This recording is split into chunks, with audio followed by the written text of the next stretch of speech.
Break through science ಸೊಸೈಟಿಯ Facebook live ಕಾರ್ಯಕ್ರಮದ ವೀಕ್ಷಕರಿಗೆಲ್ಲರಿಗೂ ಕೂಡ ಸ್ವಾಗತ. ಪ್ರೊಫೆಸರ್ JR ಲಕ್ಷ್ಮಣರಾಯರವರ ಜನ್ಮ ಶತಾಬ್ದಿ ಉಪನ್ಯಾಸ ಸರಣಿ ಮಾಲಿಕೆಯ 2ನೇ ಕಾರ್ಯಕ್ರಮ ಇವತ್ತು ನಡೀತಾ ಇದೆ. ಇವತ್ತಿನ ಕಾರ್ಯಕ್ರಮ ಡಾರ್ವಿನ್ನನ ವಿಕಾಸವಾದ ನಿಜ ಏಕೆ ಎಂಬ ಉಪನ್ಯಾಸ. ಇದನ್ನ ನಡೆಸಿಕೊಡಲಿದ್ದಾರೆ ಮೈಸೂರು ವಿಶ್ವವಿದ್ಯಾಲಯದ ಸಂಶೋಧನಾ ವಿದ್ಯಾರ್ಥಿ ಶ್ರೀಯುತ ರಜನಿಕಾಂತ್ ಅವರು.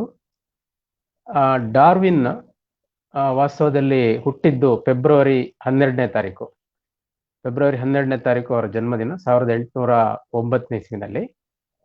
ಆ ಒಂದು ಸಂದರ್ಭದಲ್ಲಿ ಉಪಯೋಗಿಸ್ಕೊಂಡು ಡಾರ್ವಿನ್ನನ ವಿಕಾಸವಾದ ನಿಜ ಏಕೆ ಎಂಬಂತಹ ಒಂದು ಉಪನ್ಯಾಸ ಕಾರ್ಯಕ್ರಮವನ್ನು ಇವತ್ತು ಹಮ್ಮಿಕೊಳ್ಳಲಾಗಿದೆ.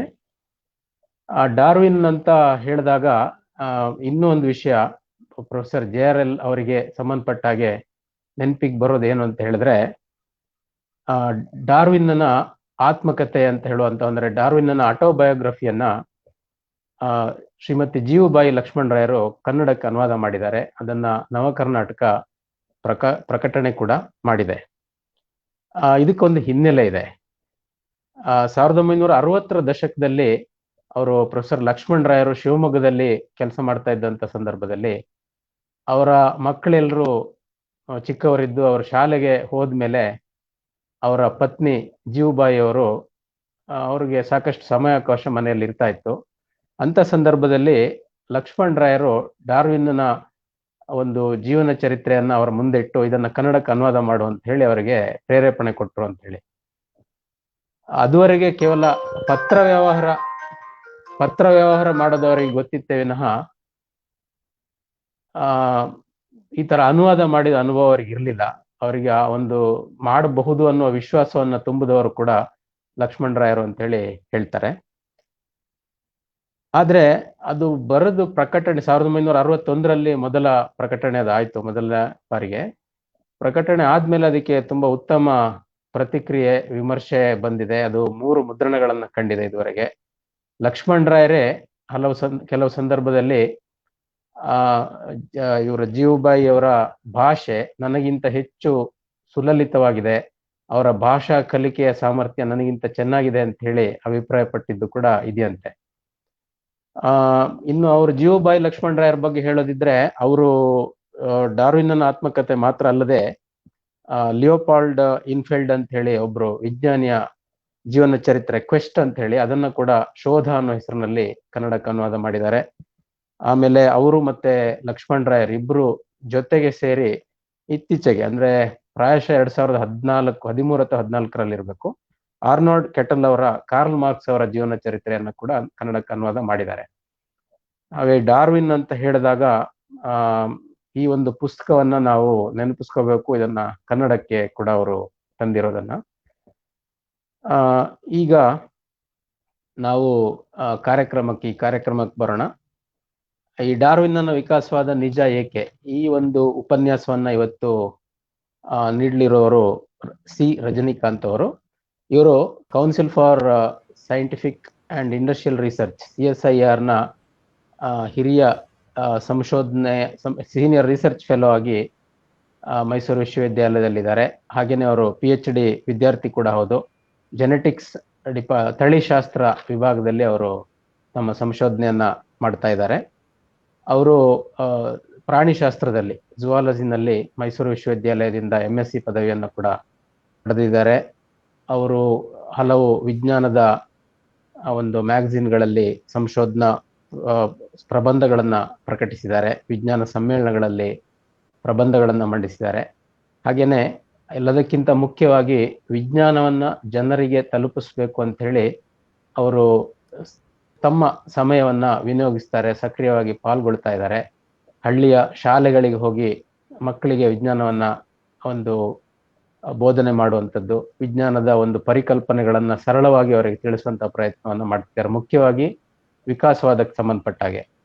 ವಿಕಾಸವಾದ ಅಂದ್ರೆ ನಾವು ವೈಚಾರಿಕವಾದ ಮನೋಭಾವನೆಯನ್ನ ಬೆಳೆಸ್ಕೋಬೇಕು ಅಂತೇಳಿ ಆದ್ರೆ ಡಾರ್ವಿನ್ನನ ವಿಕಾಸವಾದದ ಮೂಲ ಪರಿಕಲ್ಪನೆಗಳನ್ನ ಅರ್ಥ ಮಾಡ್ಕೊಳ್ಳೋದು ಬಹಳ ಮುಖ್ಯ ಆಗುತ್ತೆ. ಯಾಕೆಂತ ಹೇಳಿದ್ರೆ ನಾವು ಏನೇ ವೈಜ್ಞಾನಿಕ ವಿಷಯಗಳನ್ನು ಹೇಳಿದಾಗ್ಲೂ ಕೂಡ ಈ ಒಂದು ಜೀವ ಸೃಷ್ಟಿಯ ಅಥವಾ ನಾವು ವಿಜ್ಞಾನದ ಪರಿಭಾಷೆಯಲ್ಲಿ ಹೇಳೋದಿದ್ರೆ ಜೀವ ವಿಕಾಸದ ಅದು ಹೇಗ್ ಸಾಧ್ಯ ಆಯ್ತು ಅನ್ನೋ ಪ್ರಶ್ನೆಯನ್ನ ನಮ್ಮ ಮುಂದೆ ಇಡ್ತಾರೆ. ಅದರಲ್ಲಿ ಏನೋ ಒಂದು ನಿಗೂಢತೆಯನ್ನ, ಒಂದು ಪ್ರಕೃತಿಗೆ ಅತೀತವಾದ ಶಕ್ತಿಯ ಒಂದು ಅಸ್ತಿತ್ವವನ್ನ ಸಾಬೀತು ಮಾಡ್ಲಿಕ್ಕೆ ಅದನ್ನ ನಮ್ಮ ಮುಂದೆ ಆ ಚಾಲೆಂಜ್ ಅನ್ನ, ಆ ಸವಾಲನ್ನ ನಮ್ಮ ಮುಂದೆ ಇಡ್ತಾರೆ. ಹಾಗಾಗಿ ಜೀವ ವಿಕಾಸ ಹೇಗಾಯ್ತು ಅನ್ನೋದನ್ನ ಅರ್ಥ ಮಾಡ್ಕೊಂಡಾಗ ಮಾತ್ರನೇ ನಾವು ನಿಜವಾದ ವೈಜ್ಞಾನಿಕ ಮನೋಭಾವನೆಯನ್ನ ಬೆಳೆಸ್ಕೊಳ್ಳೋದಕ್ಕೆ ಸಾಧ್ಯ ಇದೆ ಅಂತ ನನ್ನ ಭಾವನೆ. ಹಾಗಾಗಿ ಈ ಒಂದು ವಿಷಯ ಡಾರ್ವಿನ್ನ ವಿಕಾಸವಾದ ಏನು, ಅದು ನಿಜ ಏಕೆ ಅನ್ನೋದು ಬಹಳ ಮುಖ್ಯ ಆಗುತ್ತೆ. ಈ ವಿಷಯವನ್ನ ಈಗ ರಜನಿಕಾಂತ್ ಅವರು ನಮ್ಮ ವೀಕ್ಷಕರಿಗೆ ಮಂಡಿಸ್ಬೇಕು ಅಂತ ಹೇಳಿ ನಾನು ಅವ್ರನ್ನ ಆಹ್ವಾನಿಸ್ತಾ ಇದ್ದೀನಿ. ರಜನಿಕಾಂತ್ ಅವರೇ, ದಯವಿಟ್ಟು ತಾವು ಈಗ ಈ ವಿಷಯದ ಬಗ್ಗೆ ಮಾತಾಡಿ.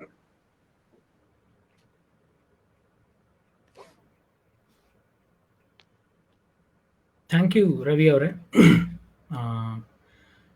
ಮೊದಲಿಗೆ ನಾನು ಅನಿಲ್ ಅವರಿಗೆ ಥ್ಯಾಂಕ್ಸ್ ಅನ್ನು ಹೇಳೋದಕ್ಕೆ ಇಷ್ಟಪಡ್ತೇನೆ. ಅವರು ಮೊದಲಿಗೆ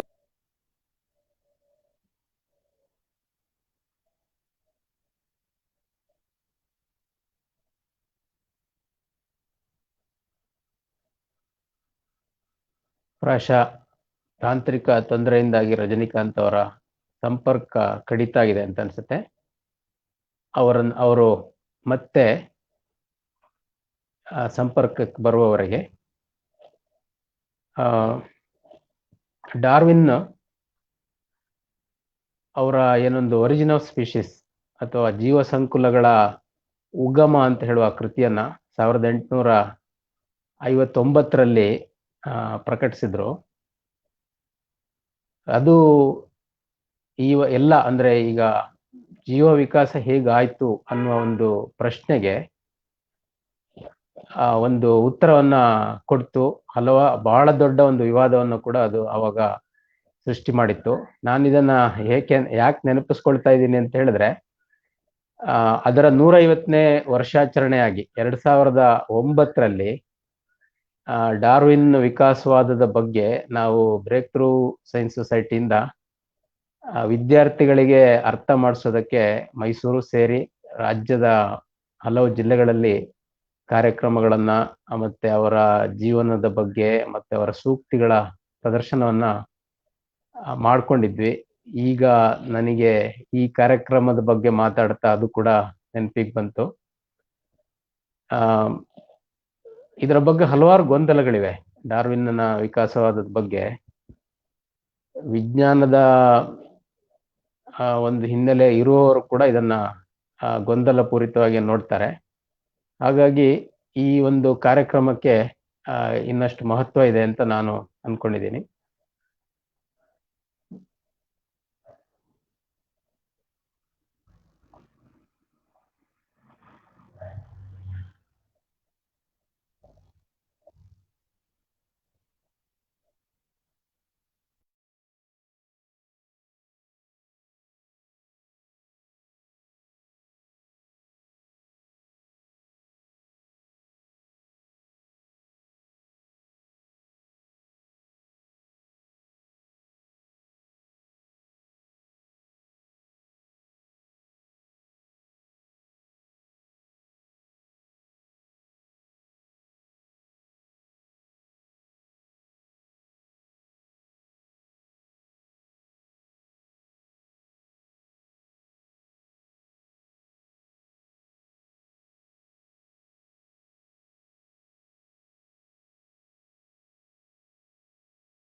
ಕ್ಷಮಿಸಿ, ಕೆಲವೊಂದು ತಾಂತ್ರಿಕ ತೊಂದರೆ ಕನೆಕ್ಷನ್ನಿಂದಾಗಿ ಅಡಚಣೆ ಆಗಿದೆ. ಅವರು ರಜನಿಕಾಂತ್ ಅವರು ಮತ್ತೆ ಜಾಯಿನ್ ಆಗುವವರೆಗೆ ನಾನು ಕೆಲವೊಂದು ವಿಷಯಗಳನ್ನ ಹೇಳ್ತಾ ಇದ್ದೀನಿ. ಈ ಒರಿಜಿನಲ್ ಸ್ಪೀಸಿಸ್ ಬಗ್ಗೆ ಹೇಳ್ತಾ ಇದ್ದೆ. ಡಾರ್ವಿನ್ ಅವರು 1859ರಲ್ಲಿ ಪ್ರಕಟಣೆ ಮಾಡಿದಂಥದ್ದು. ಅದನ್ನ ಪ್ರಕಟಣೆಗೆ ಕೊಟ್ಟಾಗ ಈ ಪುಸ್ತಕ ಪ್ರಕಟಿಸಿದ್ರೆ ಜನ ಇದನ್ನ ಓದ್ತಾರ ಅನ್ನೋ ಒಂದು ಆತಂಕ ಡಾರ್ವಿನ್ ಅವ್ರಿಗೆ ಇತ್ತಂತೆ. ಅದು ಕೂಡ ಅವರು ಪ್ರಾಯಶಃ ನಂಗೆ ನೆನಪಿರೋ ಹಾಗೆ ಅದು ಬಹಳ ಸಂಕ್ಷಿಪ್ತವಾದ ಟಿಪ್ಪಣಿ ಅಂತ ಅನ್ನೋ ರೀತಿಯಲ್ಲಿ ಅವ್ರು ಬರೆದಿರೋದು, ಸುಮಾರು 500 ಪುಟಗಳ ಕೃತಿಯನ್ನ. ಆದ್ರೆ ಅದನ್ನ ಪ್ರಕಾಶಕರಲ್ಲಿ ಅವರು ತಮ್ಮ ಚಿಂತೆಯನ್ನ ವ್ಯಕ್ತಪಡಿಸಿದ್ರಂತೆ, ಇದನ್ನ ಪ್ರಕಟಿಸಿದ್ರೆ ಜನ ಓದ್ತಾರ ಅಂತ ಹೇಳಿ. ಆದ್ರೆ ಒಂದು ವಿಜ್ಞಾನದ ಇತಿಹಾಸ ಏನು ಅಂತ ಹೇಳಿದ್ರೆ, ಅದು ಪ್ರಕಟವಾದ ಪ್ರಾಯಶಃ ಒಂದೇ ದಿನಕ್ಕೆ ಎಲ್ಲ 1000 ಪ್ರತಿಗಳು ಕೂಡ ಜನ ಅದನ್ನ ತಗೊಂಡು ಅದು ಖಾಲಿ ಆಯ್ತು ಅನ್ನೋದು. ಈ ತರ ಇದೆ ಡಾರ್ವಿನ್ನರ ಇತಿಹಾಸ. ಅವರ ವೈಯಕ್ತಿಕ ಜೀವನದ ಬಗ್ಗೆ ಕೂಡ ಬಹಳ ಸ್ವಾರಸ್ಯಕರವಾದಂತ ವಿಚಾರಗಳಿವೆ. ಇದನ್ನ ನಾವು ತಿಳ್ಕೊಳ್ಳೋ ಪ್ರಯತ್ನ ಪಡೋಣ. ಈಗ ರಜನಿಕಾಂತ್ ಅವರು ಮತ್ತೆ ಸಂಪರ್ಕಕ್ಕೆ ಬಂದಿದ್ದಾರೆ, ಅದರಿಂದ ಅವರು ತಮ್ಮ ಮಾತುಗಳನ್ನು ಮುಂದುವರಿಸಬೇಕು ಅಂತ ನಾನು ಕೇಳ್ಕೊಳ್ತಾ ಇದ್ದೀನಿ.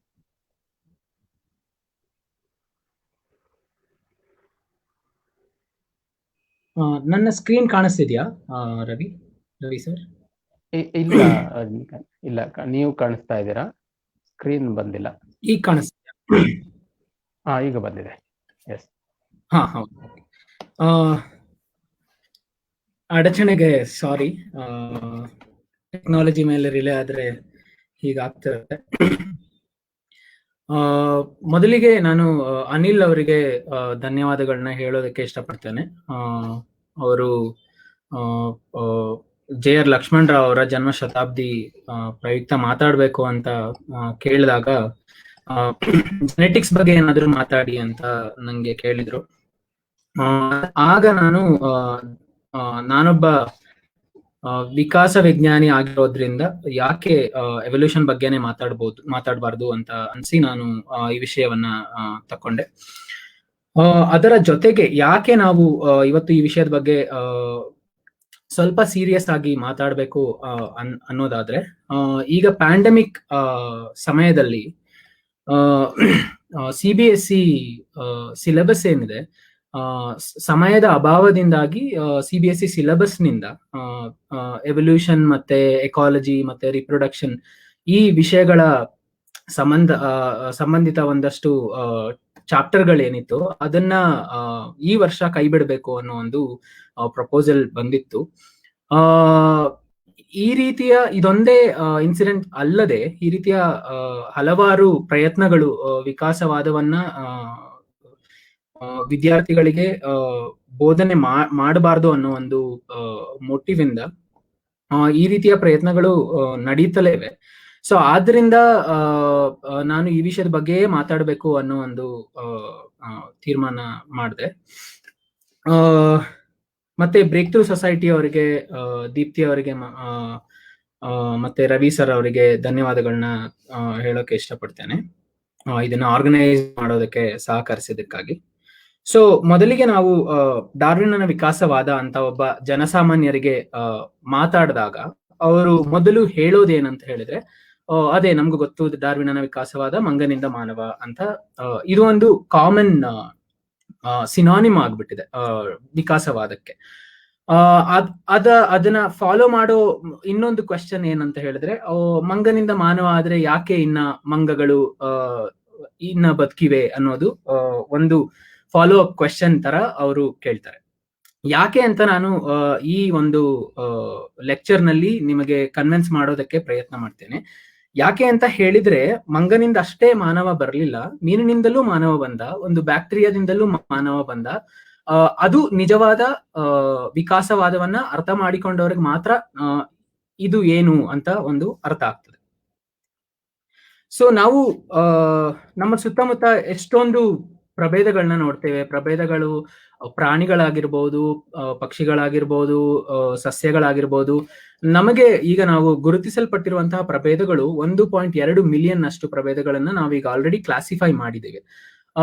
ಅಂದಾಜು ಮಾಡಿರೋದು, ವಿಜ್ಞಾನಿಗಳು ಅಂದಾಜು ಮಾಡಿದ್ದಾರೆ, ಒಂದು 8.7 ಮಿಲಿಯನ್ ಅಷ್ಟು ಪ್ರಭೇದಗಳು ಇನ್ನ ಗುರುತಿಸಲಾಗದೆ ಹಾಗೆ ಇರುವಂತಹ ಪ್ರಭೇದಗಳು ಇವೆ ಅಂತ ಅಂದಾಜು ಮಾಡಿದ್ದಾರೆ.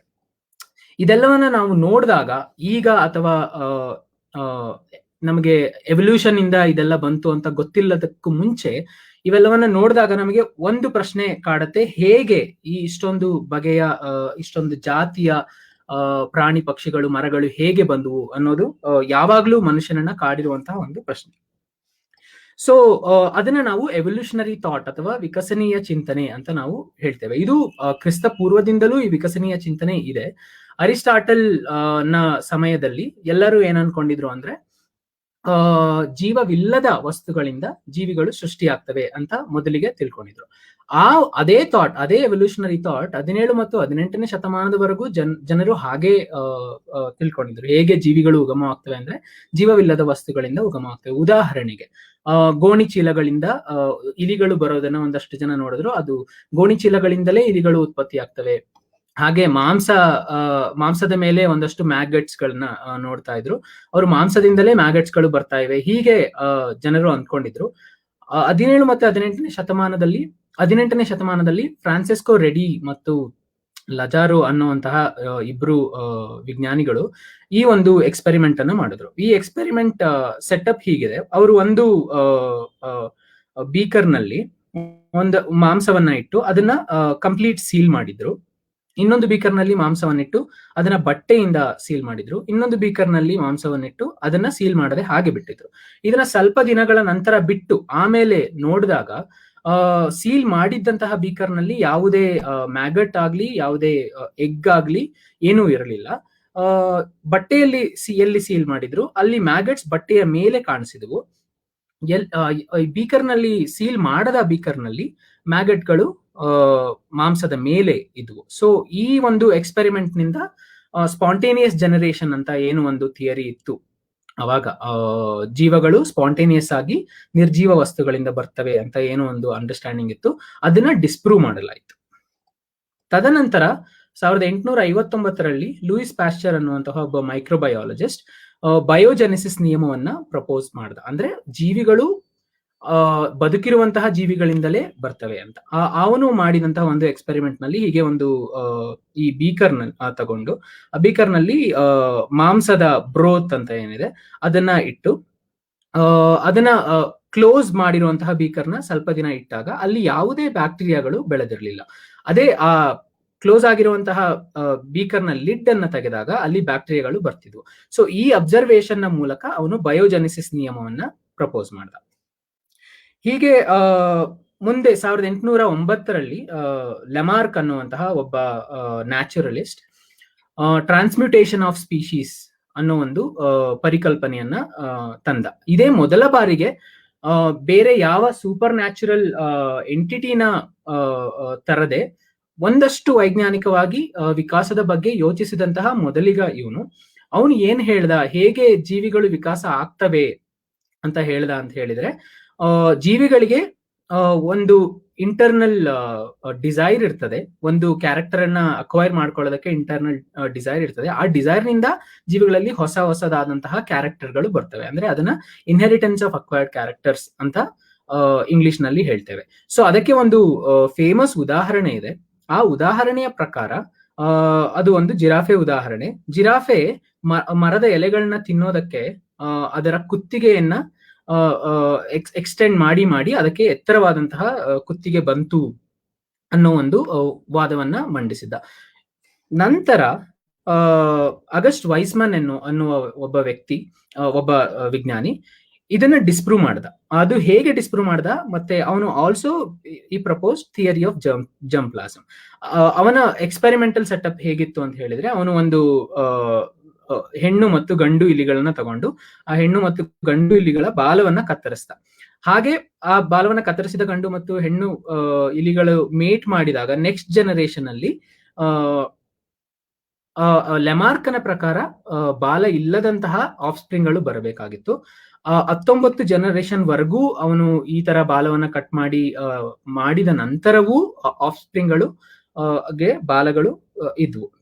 ಆದ್ದರಿಂದ ಅವನು ಲೆಮಾರ್ಕನ ಥಿಯರಿ ಆಫ್ ಅಕ್ವೈರ್ಡ್ ಕ್ಯಾರೆಕ್ಟರ್ಸ್ ಏನಿದೆ, ಇನ್ಹೆರಿಟೆನ್ಸ್ ಆಫ್ ಅಕ್ವೈರ್ಡ್ ಕ್ಯಾರೆಕ್ಟರ್ಸ್, ಅದನ್ನ ಡಿಸ್ಪ್ರೂವ್ ಮಾಡ್ದ. ಆಮೇಲೆ ಚಾರ್ಲ್ಸ್ ಡಾರ್ವಿನ್ ನ ಸಮಯದಲ್ಲಿ, ಚಾರ್ಲ್ಸ್ ಡಾರ್ವಿನ್ ಒಬ್ಬ ನ್ಯಾಚುರಲಿಸ್ಟ್ ಆಗಿದ್ರು. ಚಾರ್ಲ್ಸ್ ಡಾರ್ವಿನ್ ಬಗ್ಗೆ ಈಗಾಗಲೇ ರವಿ ಅವರು ಸಾಕಷ್ಟು ಹೇಳಿದ್ದಾರೆ. ನಾನು ಅವರ ಪರ್ಸನಲ್ ಜೀವನದ ಬಗ್ಗೆ ಏನು ಮಾತಾಡೋದಕ್ಕೆ ಹೋಗಲ್ಲ. ಚಾರ್ಲ್ಸ್ ಡಾರ್ವಿನ್ 1831ರಲ್ಲಿ ಒಂದು HMS ಬೀಗಲ್ ಅನ್ನೋ ಒಂದು ಸಮುದ್ರಯಾನದಲ್ಲಿ ಪಾರ್ಟಿಸಿಪೇಟ್ ಮಾಡೋದಕ್ಕೆ ಒಂದು ಆಪರ್ಚುನಿಟಿ ಸಿಕ್ತು. ಸೊ ಈ HMS ಬೀಗಲ್ ಸಮುದ್ರಯಾನ 5 ವರ್ಷದ ತನಕ ನಡೆಯಿತು. 1831ರಿಂದ 1836ರವರೆಗೆ. ಇದು ದಕ್ಷಿಣ ಅಮೆರಿಕಾದ ಹಲವಾರು ದ್ವೀಪಗಳಲ್ಲಿ ನ್ಯಾಚುರಲ್ ರಿಸೋರ್ಸಸ್ ನ ಹೋಗಿ ಕಲೆಕ್ಟ್ ಮಾಡುವಂತಹ ಒಂದು ಸಮುದ್ರಯಾನವಾಗಿತ್ತು.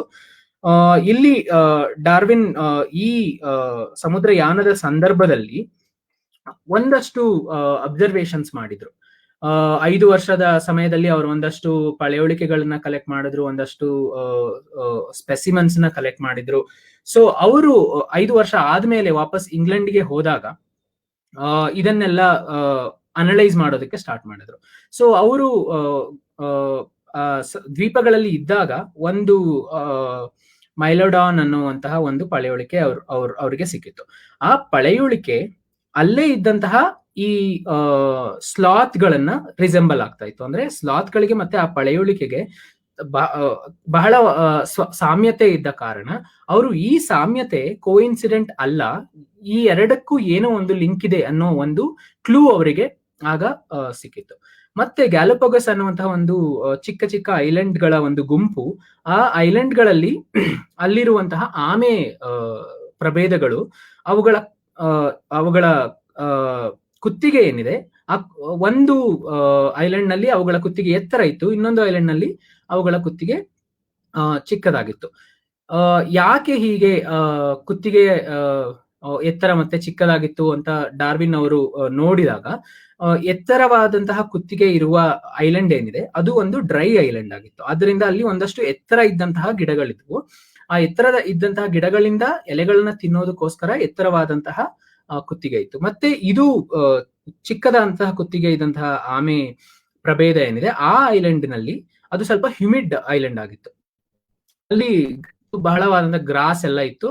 ಆದ್ದರಿಂದ ಅದು ನೆಲದಲ್ಲಿರುವ ಗ್ರಾಸ್ ಅನ್ನ ತಿನ್ನೋದಕ್ಕೋಸ್ಕರ ಅದಕ್ಕೆ ಚಿಕ್ಕದಾದಂತಹ ಕುತ್ತಿಗೆ ಇತ್ತು.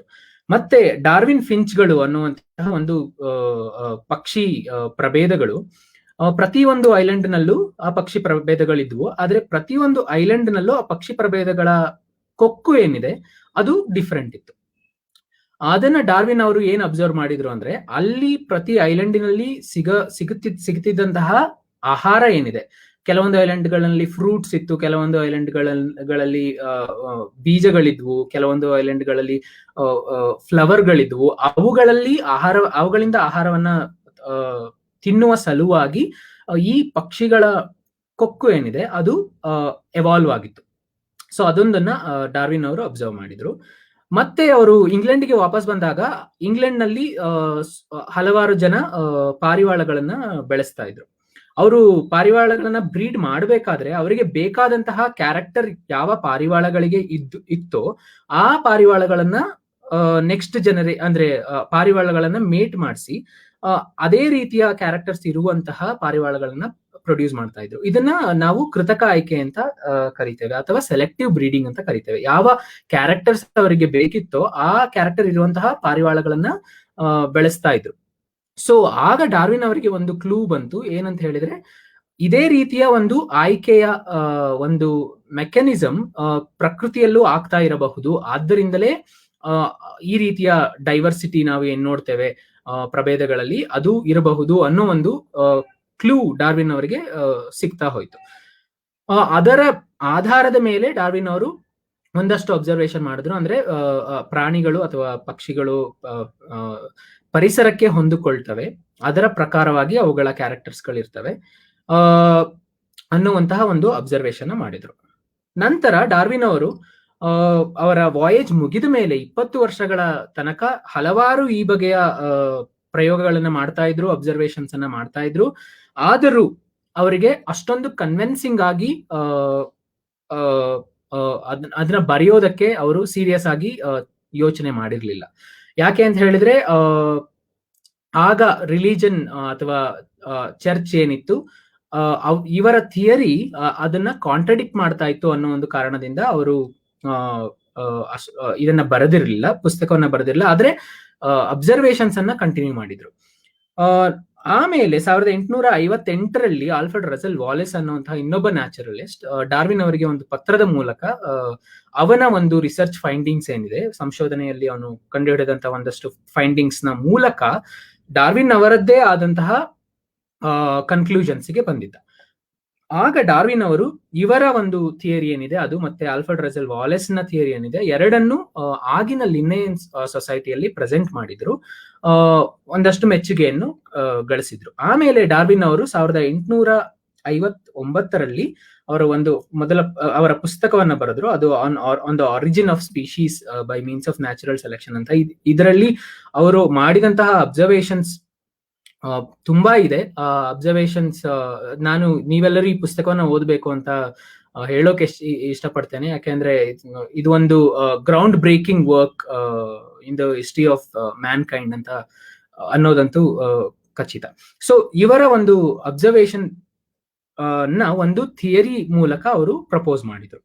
ಆ ಥಿಯರಿಯ ಪ್ರಕಾರ ಅದು ಏನನ್ನ ಹೇಳೋದಕ್ಕೆ ಪ್ರಯತ್ನಿಸ್ತು ಅಂತ ಹೇಳಿದ್ರೆ, ಒಂದು ಜೀವಿಗಳ ಗುಂಪು ಏನಿದೆ, ಆ ಜೀವಿಗಳ ಗುಂಪಿನಲ್ಲಿ ಎಲ್ಲಾ ಜೀವಿಗಳು ಒಂದೇ ತರ ಇರುವುದಿಲ್ಲ, ಅವುಗಳಲ್ಲಿ ವಿಭಿನ್ನತೆ ಅನ್ನೋದು ಇರ್ತದೆ. ಮತ್ತೆ ಆ ಜೀವಿಗಳು ಸಂತಾನೋತ್ಪತ್ತಿ ಮಾಡಿದಾಗ ಆ ಸಂತಾನೋತ್ಪತ್ತಿ ಮಾಡಿದ ನೆಕ್ಸ್ಟ್ ಜನರೇಷನ್ ಅಲ್ಲಿ ಅತಿಯಾದ ಸಂತಾನೋತ್ಪತ್ತಿ ಆದಾಗ ಆ ಆಫ್ ಸ್ಪ್ರಿಂಗ್ ಅಂದ್ರೆ ಆ ಪೀಳಿಗೆಯಲ್ಲಿ ಉಳಿವಿಗಾಗಿ ಹೋರಾಟ ಇರ್ತದೆ, ಅಂದ್ರೆ ಕಾಂಪಿಟಿಷನ್ ಇರ್ತದೆ. ಈ ವಿಭಿನ್ನತೆ ಇರೋದ್ರಿಂದ ಎಲ್ಲಾ ಆ ಗುಂಪಿನ ಎಲ್ಲಾ ಜೀವಿಗಳಿಗೂ ಈಕ್ವಲ್ ಸಂತಾನೋತ್ಪತ್ತಿಯಲ್ಲಿ ಸಮವಾದಂತಹ ಆಪರ್ಚುನಿಟಿ ಸಿಗದ ಕಾರಣ ಒಂದು ಇಂಡಿವಿಜುವಲ್ ಜಾಸ್ತಿ ಸಂತಾನೋತ್ಪತ್ತಿ ಮಾಡ್ತದೆ, ಮತ್ತೊಂದು ಜೀವಿ ಕಡಿಮೆ ಸಂತಾನೋತ್ಪತ್ತಿ ಮಾಡ್ತದೆ. ಹೀಗೆ ಸಂತಾನೋತ್ಪತ್ತಿಯಲ್ಲಿ ಆಗುವ ವ್ಯತ್ಯಾಸ ಏನಿದೆ ಅದು ಆ ಒಂದು ಎನ್ವಿರಾನ್ಮೆಂಟ್ಗೆ, ಆ ಒಂದು ಜಾಗಕ್ಕೆ ಹೊಂದಿಕೊಳ್ಳುವಂತಹ ಗುಣಗಳನ್ನ ಮಾತ್ರ ಮುಂದಿನ ಪೀಳಿಗೆಗೆ ಪಾಸ್ ಮಾಡ್ತದೆ. ಸೊ ಇದು ಹೇಗಾಗ್ತದೆ ಅಂತ ಎಕ್ಸ್ಪ್ಲೈನ್ ಮಾಡೋದಕ್ಕೆ ಅವರು ಒಂದು ಮೆಕ್ಯಾನಿಸಮ್ ಅನ್ನ ಪ್ರಪೋಸ್ ಮಾಡಿದ್ರು, ಅದೇ ನೈಸರ್ಗಿಕ ಆಯ್ಕೆ ಮತ್ತು ನ್ಯಾಚುರಲ್ ಸೆಲೆಕ್ಷನ್. ಇದರ ಪ್ರಕಾರ nature selects the fittest trait or fittest organism, ಅಂದ್ರೆ ನೇಚರ್ ಯಾವುದು ಯೋಗ್ಯ ಜೀವಿ ಇರ್ತದೆಯೋ ಅದನ್ನ ಮಾತ್ರ ಸೆಲೆಕ್ಟ್ ಮಾಡ್ತದೆ ಅಂತ. ಆದರೆ ಡಾರ್ವಿನ್ ಅವರು ನ್ಯಾಚುರಲ್ ಸೆಲೆಕ್ಷನ್ ಅನ್ನ ಒಂದು ಕಾನ್ಶಿಯಸ್ ಎಂಟಿಟಿ ಅಂತ ಪ್ರಪೋಸ್ ಮಾಡಲಿಲ್ಲ. ನ್ಯಾಚುರಲ್ ಸೆಲೆಕ್ಷನ್ ಈಗ ಮೋಸ್ಟ್ಲಿ ಜನರು ಅದನ್ನ ತುಂಬಾ ತಪ್ಪಾಗಿ ತಿಳ್ಕೊಂಡಿದ್ದಾರೆ. ಅದು ಒಂದು ಕಾನ್ಶಿಯಸ್ಲಿ ನೇಚರ್ ಈ ಒಂದು ಜೀವಿಯನ್ನ ಸೆಲೆಕ್ಟ್ ಮಾಡ್ತದೆ, ಈ ಒಂದು ಜೀವಿಯನ್ನ ಸೆಲೆಕ್ಟ್ ಮಾಡಲ್ಲ ಅಂತ ತಿಳ್ಕೊಂಡಿದ್ದಾರೆ. ಸೊ ಅದಕ್ಕೆ ನಾನು 2 ಉದಾಹರಣೆಗಳನ್ನ ಕೊಟ್ಟು ನ್ಯಾಚುರಲ್ ಸೆಲೆಕ್ಷನ್ ಅಥವಾ ನೈಸರ್ಗಿಕ ಆಯ್ಕೆ ಅಂದ್ರೆ ಏನು ಅನ್ನೋದನ್ನ ಎಕ್ಸ್ಪ್ಲೇನ್ ಮಾಡೋದಕ್ಕೆ ಇಷ್ಟಪಡ್ತೇನೆ. ಸೊ 1950ರಲ್ಲಿ ಮಲೇರಿಯಾ ನಿರ್ಮೂಲನೆ ಮಾಡಬೇಕು ಅಂತ DDT ಅನ್ನ ಯೂಸ್ ಮಾಡಿ ಮಲೇರಿಯಾವನ್ನ ಕ್ಯಾರಿ ಮಾಡುವಂತಹ ವೆಕ್ಟರ್ ಆದಂತಹ ಸೊಳ್ಳೆಗಳಿಗೆ DDT ಅನ್ನ ಸ್ಪ್ರೇ ಮಾಡಿ ನಿರ್ಮೂಲನೆ ಮಾಡಬೇಕು ಅನ್ನೋ ಒಂದು ಪ್ರಯತ್ನ ನಡೆದಿತ್ತು. ಆಗ ಆ ಸೊಳ್ಳೆಗಳಲ್ಲಿ ಒಂದಷ್ಟು ಸೊಳ್ಳೆಗಳಿಗೆ DDT ಅನ್ನ ರೆಸಿಸ್ಟ್ ಮಾಡ್ಕೊಳ್ಳುವಂತ, ಅಂದ್ರೆ DDT ಸ್ಪ್ರೇ ಮಾಡಿದರೂ ಬದುಕುವಂತಹ ಒಂದಷ್ಟು ವಿಭಿನ್ನತೆ, ನಾನು ಏನು ಅಲ್ಲಿ ಮೆನ್ಷನ್ ಮಾಡಿದೆ ವಿಭಿನ್ನತೆ ಆ ಒಂದು ಸೊಳ್ಳೆಗಳಲ್ಲಿ ಇತ್ತು. ಆಮೇಲೆ ಆ ಸೊಳ್ಳೆಗಳಿಗೆ DDT ಅನ್ನ ಸ್ಪ್ರೇ ಮಾಡಿದಾಗ ಸತ್ತಂತಹ ಸೊಳ್ಳೆಗಳು ಎಲ್ಲವೂ ಸತ್ತವು. ಅಲ್ಲಿ ಬದುಕುಳಿದಂತಹ ಸೊಳ್ಳೆಗಳಿಗೆ ಇವಾಗ ರಿಪ್ರೊಡ್ಯೂಸ್ ಮಾಡೋದಕ್ಕೆ ಅಥವಾ ಸಂತಾನೋತ್ಪತ್ತಿ ಮಾಡೋದಕ್ಕೆ ಹೆಚ್ಚಿನ ಒಂದು ಅವಕಾಶ ಇದ್ದಿದ್ರಿಂದ ಅದೇ ರೀತಿಯ ಸೊಳ್ಳೆಗಳು ಪಾಪ್ಯುಲೇಷನ್ ನಲ್ಲಿ ಅಥವಾ ಎನ್ವಿರಾನ್ಮೆಂಟ್ ನಲ್ಲಿ ಜಾಸ್ತಿ ಆದವು. ಆ ಸೊಳ್ಳೆಗಳಿಗೆ ನಾವು DDT ಅನ್ನ ಸ್ಪ್ರೇ ಮಾಡಿದ್ರು ಅವು ಸಾಯ್ತಿರ್ಲಿಲ್ಲ, ಯಾಕೆಂದ್ರೆ ಆ ಸೊಳ್ಳೆಗಳಲ್ಲಿ ಒಂದು ವಿಭಿನ್ನತೆ ಇತ್ತು. ಅದೇನಂದ್ರೆ DDT ಅನ್ನ ಸ್ಪ್ರೇ ಮಾಡಿದ್ರು ಅಂದ್ರೆ ರೆಸಿಸ್ಟೆನ್ಸ್ ಟು DDT. ಸೊ ಇದು 2ನೇ ಉದಾಹರಣೆ ನ್ಯಾಚುರಲ್ ಸೆಲೆಕ್ಷನ್ ಅಥವಾ ನೈಸರ್ಗಿಕ ಆಯ್ಕೆಗೆ. ನೀವು ಇಲ್ಲಿ ನೋಡೋದಾದ್ರೆ ಇದೊಂದು ಮರದ ತೊಗಟೆ. ಇಲ್ಲಿ 2 ಚಿಟ್ಟೆಗಳಿವೆ. ಒಂದು ಚಿಟ್ಟೆ ಬೂದು ಬಣ್ಣದ ಚಿಟ್ಟೆ ಇದೆ, ಇನ್ನೊಂದು ಚಿಟ್ಟೆ ಕಪ್ಪು ಬಣ್ಣದ ಚಿಟ್ಟೆ ಇದೆ. ಸೊ ಇಂಗ್ಲೆಂಡ್ ನಲ್ಲಿ ಕೈಗಾರಿಕಾ ಕ್ರಾಂತಿ ಅಥವಾ ಇಂಡಸ್ಟ್ರಿಯಲ್ ರೆವಲ್ಯೂಷನ್ ಏನಾಯ್ತು, ಆ ರೆವಲ್ಯೂಷನ್ ಆಗೋದಕ್ಕೆ ಮುಂಚೆ ಆ ಜಾಗದಲ್ಲಿ ಹೆಚ್ಚಾಗಿ ಈ ಬೂದು ಬಣ್ಣದ ಚಿಟ್ಟೆಗಳಿದ್ವು. ಯಾಕೆಂದ್ರೆ ಅದರ ತೊಗಟೆ ಏನಿದೆ ಅದು ಕೂಡ ಬೂದು ಬಣ್ಣದ್ದಾಗಿತ್ತು. ಇಂಡಸ್ಟ್ರಿಯಲ್ ರೆವಲ್ಯೂಷನ್ ಆದಾಗ ಆ ಇಂಡಸ್ಟ್ರೀಸ್ ಇಂದ, ಕೈಗಾರಿಕೆಗಳಿಂದ ಬಂದಂತಹ ಹೊಗೆ ಏನಿದೆ ಅದು ಈ ತೊಗಟೆಗಳನ್ನ ಕಪ್ಪು ಬಣ್ಣಕ್ಕೆ ಟರ್ನ್ ಮಾಡ್ತು. ಆಗ ಆ ಕಪ್ಪು ಬಣ್ಣದ ಬ್ಯಾಕ್ಗ್ರೌಂಡ್ ನಲ್ಲಿ ಈ ಬೂದು ಬಣ್ಣದ ಚಿಟ್ಟೆ ಏನಿದೆ ಅದು ಪಕ್ಷಿಗಳಿಗೆ ಸುಲಭವಾಗಿ ಕಾಣಿಸ್ತಾ ಇದ್ರಿಂದ ಪಕ್ಷಿಗಳು ಆ ಒಂದು ಚಿಟ್ಟೆಗಳನ್ನ ಹೆಚ್ಚಾಗಿ ತಿನ್ನೋದಕ್ಕೆ ಶುರು ಮಾಡಿದ್ದರಿಂದ ಕಪ್ಪು ಬಣ್ಣದ ವಿಭಿನ್ನತೆಯನ್ನ ಹೊಂದಿದ್ದಂತಹ ಚಿಟ್ಟೆಗಳೇನಿವೆ ಅವುಗಳ ಸಂಖ್ಯೆ ಹೆಚ್ಚಾಯಿತು ಕೈಗಾರಿಕಾ ಕ್ರಾಂತಿಯ ನಂತರ. ಸೊ ಇದನ್ನ ನಾವು ಇಂಡಸ್ಟ್ರಿಯಲ್ ಮೆಲನಿಸಮ್ ಅಂತ ಹೇಳ್ತೇವೆ. ಇದು ಒಂದು ನೈಸರ್ಗಿಕ ಆಯ್ಕೆಯನ್ನ ಎಕ್ಸ್ಪ್ಲೇನ್ ಮಾಡ್ಲಿಕ್ಕೆ ತುಂಬಾ ಯೂಸ್ ಮಾಡಿರುವಂತಹ ಒಂದು ಎಕ್ಸಾಂಪಲ್. ಇದೇ ರೀತಿ ನಾವು ನೈಸರ್ಗಿಕ ಆಯ್ಕೆಯನ್ನ ಎಕ್ಸ್ಪ್ಲೇನ್ ಮಾಡ್ಲಿಕ್ಕೆ ಹಲವಾರು ಉದಾಹರಣೆಗಳನ್ನ ದಾಖಲಿಸಿದ್ದೇವೆ ಲಾಸ್ಟ್ ಒಂದೂವರೆ ಶತಮಾನದಲ್ಲಿ. ನಂತರ ಡಾರ್ವಿನ್ ಈ ಪುಸ್ತಕವನ್ನ ಬರೆದಾಗ ಆ ಪುಸ್ತಕದಲ್ಲೇನೆ ಡಾರ್ವಿನ್ ಅವನ ಸಿದ್ಧಾಂತದಲ್ಲಿ ಏನೇನು ನ್ಯೂನ್ಯತೆಗಳಿವೆ ಅನ್ನೋದನ್ನ ಎಕ್ಸ್ಪ್ಲೇನ್ ಮಾಡಿದ್ರು. ಅವರ ಒಂದು ಮೇನ್ ಡ್ರಾಬ್ಯಾಕ್ ಏನಿತ್ತು, ನ್ಯೂನ್ಯತೆ ಏನಿತ್ತು ಅಂತ ಹೇಳಿದ್ರೆ, ಅವರು ಮಾತಾಡ್ತಿದ್ದಂತಹ, ಅವರು ಎಕ್ಸ್ಪ್ಲೇನ್ ಮಾಡಿದಂತಹ ವಿಭಿನ್ನತೆ ಏನಿದೆ, ಆ ವಿಭಿನ್ನತೆ ಹೇಗೆ ಬರ್ತದೆ ಒಂದು ಜೀವಿಯಲ್ಲಿ ಅನ್ನೋದು ಅವರಿಗೆ ತಿಳಿದಿರಲಿಲ್ಲ. ಮತ್ತೆ ಆಗ ಒಂದು ಜೀವಿಯಿಂದ ಮತ್ತೊಂದು ಜೀವಿ ಬಂತು ಅಂತ ಹೇಳೋದಕ್ಕೆ ಸಾಕಷ್ಟು ಪಳೆಯುಳಿಕೆಗಳು ಅಂದ್ರೆ ಫಾಸಿಲ್ಸ್ ಆಗ ಲಭ್ಯವಿರಲಿಲ್ಲ. ಮತ್ತೆ ಡಾರ್ವಿನ್ ಅವರಿಗೆ ಈ ಕಾಂಪ್ಲೆಕ್ಸ್ ಆರ್ಗನ್ಸ್ ಅಂತ ಏನ್ ಹೇಳ್ತೀವಿ ನಾವು, ಸಂಕೀರ್ಣ ಅಂಗಗಳು, ಉದಾಹರಣೆಗೆ ಕಣ್ಣು, ಹೇಗೆ ಈ ಸಂಕೀರ್ಣ ಅಂಗಗಳು ನ್ಯಾಚುರಲ್ ಸೆಲೆಕ್ಷನ್ ನಿಂದ ಹೇಗೆ ಅವು ಉಗಮವಾಗೋದಕ್ಕೆ ಸಾಧ್ಯವಾಗಬಹುದು ಅನ್ನೋ ಒಂದು ಎಕ್ಸ್ಪ್ಲೇನ್ ಮಾಡೋದಕ್ಕೆ ಅವರಿಗೆ ಸಾಧ್ಯ ಆಗಿರ್ಲಿಲ್ಲ. ಇದನ್ನ ಅವರು ಪುಸ್ತಕದಲ್ಲೂ ಬರೆದಿದ್ದಾರೆ. ಆದ್ರೆ ನಾವು ಈ ಎಲ್ಲ ಪ್ರಶ್ನೆಗಳನ್ನ ಈಗ ನಮ್ಮ ಹೊಸ ತಂತ್ರಜ್ಞಾನಗಳೇನಿದೆ ಅದರಿಂದ ನಾವು ಈ ಎಲ್ಲ ಪ್ರಶ್ನೆಗಳನ್ನ ಉತ್ತರಿಸಿದ್ದೇವೆ. ಸೊ ಮೆಂಡೆಲನ ಅನುವಂಶೀಯ ನಿಯಮ. ಸೊ ಡಾರ್ವಿನ್ ಅವರ ಎಲ್ಲ ಅಬ್ಸರ್ವೇಷನ್ಸ್ ಮಾಡ್ತಿದ್ದಾಗ್ಲೇನೆ ಆಸ್ಟ್ರಿಯಾದಲ್ಲಿ ಇನ್ನೊಬ್ಬ ಕ್ರೈಸ್ತ ಪಾದ್ರಿ, ಗ್ರೆಗೋರ್ ಮೆಂಡೆಲ್ ಅನ್ನೋ ಒಬ್ಬ ಪಾದ್ರಿ, ಒಂದಷ್ಟು ಹೈಬ್ರಿಡೈಸೇಷನ್ ಎಕ್ಸ್ಪೆರಿಮೆಂಟ್ ಗಳನ್ನ ಮಾಡ್ತಾ ಇದ್ರು. ಸೊ ಅವ್ರು ಏನ್ ಮಾಡಿದ್ರು ಅಂತ ಹೇಳಿದ್ರೆ, ಒಂದು ಪ್ಲಾಂಟ್ ಅನ್ನ, ಅಂದ್ರೆ ಟಾಲ್ ಪ್ಲಾಂಟ್ ಅನ್ನ ತಗೊಂಡು, ಇದು ಗಾರ್ಡನ್ ಪೀ ಪ್ಲಾಂಟ್ ಅಂತ, ಬಟಾಣಿ ಜಾತಿಯ ಒಂದು ಪ್ಲಾಂಟ್, ಆ ಎತ್ತರವಾದಂತಹ ಪ್ಲಾಂಟ್ ಅನ್ನ ತಗೊಂಡು ಚಿಕ್ಕದಾದಂತಹ ಗಿಡಕ್ಕೆ ಕ್ರಾಸ್ ಮಾಡಿದಾಗ ಮುಂದಿನ ಪೀಳಿಗೆಯಲ್ಲಿ ಎಲ್ಲ ಎತ್ತರದ ಸಸ್ಯಗಳೇ ಕಾಣಿಸ್ತಿದ್ವು. ಯಾಕೆ ಇದನ್ನ ಅವರು ಹೇಗೆ ಎಕ್ಸ್ಪ್ಲೇನ್ ಮಾಡಿದ್ರು ಅಂತ ಹೇಳಿದ್ರೆ, ಈಗ ಎತ್ತರ ಅನ್ನೋದು ಒಂದು ಕ್ಯಾರೆಕ್ಟರ್, ಆ ಕ್ಯಾರೆಕ್ಟರ್ನ ಕ್ಯಾರಿ ಮಾಡುವಂತಹ ಫ್ಯಾಕ್ಟರ್ಸ್ ಅಥವಾ ಅನುವಂಶಿಕ ಘಟಕಗಳೇನಿವೆ ಅವು ಈ ಒಂದು ಸಸ್ಯದಲ್ಲಿವೆ, ಮತ್ತೆ ಈ ಸಸ್ಯದಲ್ಲಿ ಇಲ್ಲ, ಅದರಿಂದ ಅದು ಕುಬ್ಜವಾಗಿದೆ ಅಥವಾ ಚಿಕ್ಕದಾಗಿದೆ. ಸೊ ಆ ಒಂದು ಟಾಲ್ ಅಥವಾ ಎತ್ತರದ ಕ್ಯಾರೆಕ್ಟರ್ ಏನಿದೆ ಅದು ಡಾಮಿನೆಂಟ್ ಆಗಿರೋದ್ರಿಂದ ಮುಂದಿನ ಜನರೇಷನ್ ಅಲ್ಲಿ ಎಲ್ಲ ಬರುವಂತಹ ಎಲ್ಲ ಸಸ್ಯಗಳು ಎತ್ತರವಾಗಿರ್ತವೆ ಅಂತ ಅವರು ಹೀಗೆ ಎತ್ತರ ಮತ್ತೆ ಈ ಹೂವಿನ ಬಣ್ಣ ಹೀಗೆ ಹಲವಾರು ಕ್ಯಾರೆಕ್ಟರ್ಗಳನ್ನ ತಗೊಂಡು ಅವರು ಒಂದು ನಿಯಮವನ್ನ ಪ್ರಪೋಸ್ ಮಾಡಿದ್ರು. ಅಂದ್ರೆ ಕ್ಯಾರೆಕ್ಟರ್ಸ್ ಏನಿದೆ ಒಂದು ಜೀವಿಯಲ್ಲಿ ಅವು ಒಂದು ಜನರೇಷನ್ ನಿಂದ ಮತ್ತೊಂದು ಜನರೇಷನ್ಗೆ ಪಾಸ್ ಆಗ್ತವೆ. ಅದನ್ನ ಪಾಸ್ ಮಾಡುವ ಘಟಕಗಳೇನಿದೆ ಅವುಗಳನ್ನ ನಾವು ಅನುವಂಶಿಕ ಘಟಕಗಳು ಅಥವಾ ಫ್ಯಾಕ್ಟರ್ಗಳು ಅಂತ ನಾವು ಕರಿತೇವೆ ಅಂತ ಅವರು ಪ್ರಪೋಸ್ ಮಾಡಿದ್ರು. ಅದನ್ನ ಅವರು 1865ರಲ್ಲಿ ಮೊದಲಿಗೆ ಮಂಡಿಸಿದಾಗ ಆಗಿನ ವಿಜ್ಞಾನಿಗಳು ಅದನ್ನ ಒಪ್ಪಲಿಲ್ಲ, ಅಕ್ಸೆಪ್ಟ್ ಮಾಡಲಿಲ್ಲ. ಮತ್ತೆ 1900ರಲ್ಲಿ 3 ವಿಜ್ಞಾನಿಗಳು ಇಂಡಿಪೆಂಡೆಂಟ್ ಆಗಿ ಇದೇ ರೀತಿಯ ಅಬ್ಸರ್ವೇಷನ್ಸ್ ಅನ್ನ ಮಾಡಿದಾಗ ಮೆಂಡೆಲನ ಈ ಅನುವಂಶೀಯ ನಿಯಮ ಮರು ಶೋಧನೆ ಆಯಿತು. ಈಗ ನಮಗೆ ಆ ಮೆಂಡೆಲನ ಅನುವಂಶಿಕ ಅಂಶಗಳು ಅಥವಾ ಜೆನೆಟಿಕ್ ಫ್ಯಾಕ್ಟರ್ಸ್ ಗಳೇನಿದೆ ಅವುಗಳನ್ನ ನಾವು ಜೀನ್ಗಳು ಅಂತ ಕರಿತೇವೆ. ಸೊ ಏನ್ ಈ ಜೀನ್ಗಳು ಅಂತ ನೋಡೋದಾದ್ರೆ, ಮನುಷ್ಯನ ದೇಹ ಅಥವಾ ಯಾವುದೇ ಜೀವಿಯ ದೇಹ ಸೆಲ್ಗಳಿಂದ ಮಾಡಲ್ಪಟ್ಟಿದೆ. ಆ ಸೆಲ್ಗಳಲ್ಲಿ ನ್ಯೂಕ್ಲಿಯಸ್ ಇದೆ. ನ್ಯೂಕ್ಲಿಯಸ್ ನಲ್ಲಿ ವರ್ಣತಂತುಗಳು ಅಂದ್ರೆ ಕ್ರೋಮೋಸೋಮ್ಗಳಿವೆ. ಕ್ರೋಮೋಸೋಮು DNA ಇಂದ ಮಾಡಲ್ಪಟ್ಟಿದೆ. ನಾವು ಬೆಳೆಯುವ ಅಂದ್ರೆ ನಾವು ಫರ್ಟಿಲೈಸೇಷನ್ ಆದಾಗ ಒಂದು ಸಿಂಗಲ್ ಸೆಲ್ ಆಗಿರ್ತೀವಿ, ಅಂದ್ರೆ ಝೈಗೋಟ್ ಆಗಿರ್ತೀವಿ. ಝೈಗೋಟ್ ಮತ್ತೆ ಅದು ಡಿವಿಷನ್ ಆಗಿ ಒಂದು ಆರ್ಗ್ಯಾನಿಸಮ್ ಬರ್ತದೆ, ಅಂದ್ರೆ ಒಂದು ಜೀವಿ ಬರ್ತದೆ. ಸೊ ಒಂದು ಜೀವಿಯನ್ನ ಸೃಷ್ಟಿ ಮಾಡಲು ಬೇಕಾದಂತಹ ಎಲ್ಲಾ ಇನ್ಫಾರ್ಮೇಶನ್ ಏನಿದೆ ಅದು ಈ DNA ಅಲ್ಲಿ ಇರ್ತದೆ. ಸೊ ಈ DNA ಅಥವಾ ಜೀನ್ ಏನಿದೆ ಅದು ಒಂದು ಪ್ರೋಟೀನ್ ಅನ್ನ ಉತ್ಪತ್ತಿ ಮಾಡ್ತದೆ. ಅಂದ್ರೆ ಇವಾಗ ನಮ್ಮ ದೇಹದಲ್ಲಿ ಏನೇ ಒಂದು ಕಾರ್ಯ ನಡಿಬೇಕು ಅಂತ ಹೇಳಿದ್ರು ಒಂದು ಪ್ರೋಟೀನ್ ಆಗ್ಬೇಕು. ಇವಾಗ ನೀವು ನಾನು ಮಾತಾಡೋದನ್ನ ಕೇಳಿಸ್ಕೊತಾ ಇದ್ದೀರಾ, ನೋಡ್ತಾ ಇದ್ದೀರಾ, ಎಲ್ಲದಕ್ಕೂ ಒಂದು ಪ್ರೋಟೀನ್ ನಿಮ್ಮ ದೇಹದಲ್ಲಿ ಕೆಲಸ ಮಾಡ್ತಾ ಇರ್ತದೆ. ಆ ಪ್ರೋಟೀನ್ ಅನ್ನ ಈ ಜೀನ್ ಏನಿದೆ ಅದು ಉತ್ಪತ್ತಿ ಮಾಡ್ತದೆ. ಹಾಗೆ ಆ ಪ್ರೋಟೀನ್ ಏನಿದೆ ಅದು ಒಂದು ಫಿನೋಟೈಪ್, ಅಂದ್ರೆ ಒಂದು ಕ್ಯಾರೆಕ್ಟರ್ ಏನ್ ನೋಡ್ತೀವಿ ನಾವು. ಉದಾಹರಣೆಗೆ ನಮ್ಮ ದೇಹದ ಬಣ್ಣ ಇರಬಹುದು, ಇಲ್ಲಿ ಇಲಿಯ ದೇಹದ ಬಣ್ಣ ಇರಬಹುದು, ಏನೇ ಒಂದು ಕ್ಯಾರೆಕ್ಟರ್ ಇದ್ರೂ ಅದಕ್ಕೆ ಒಂದು ಜೀನ್ ಇರ್ತದೆ. ಆ ಕ್ಯಾರೆಕ್ಟರ್ ನ ಮಾಡೋದಕ್ಕೆ ಬೇಕಾದಂತಹ ಇನ್ಫಾರ್ಮೇಶನ್ ಅನ್ನ ಆ ಜೀನ್ ಅಲ್ಲಿ ಕೋಡ್ ಆಗಿರ್ತದೆ.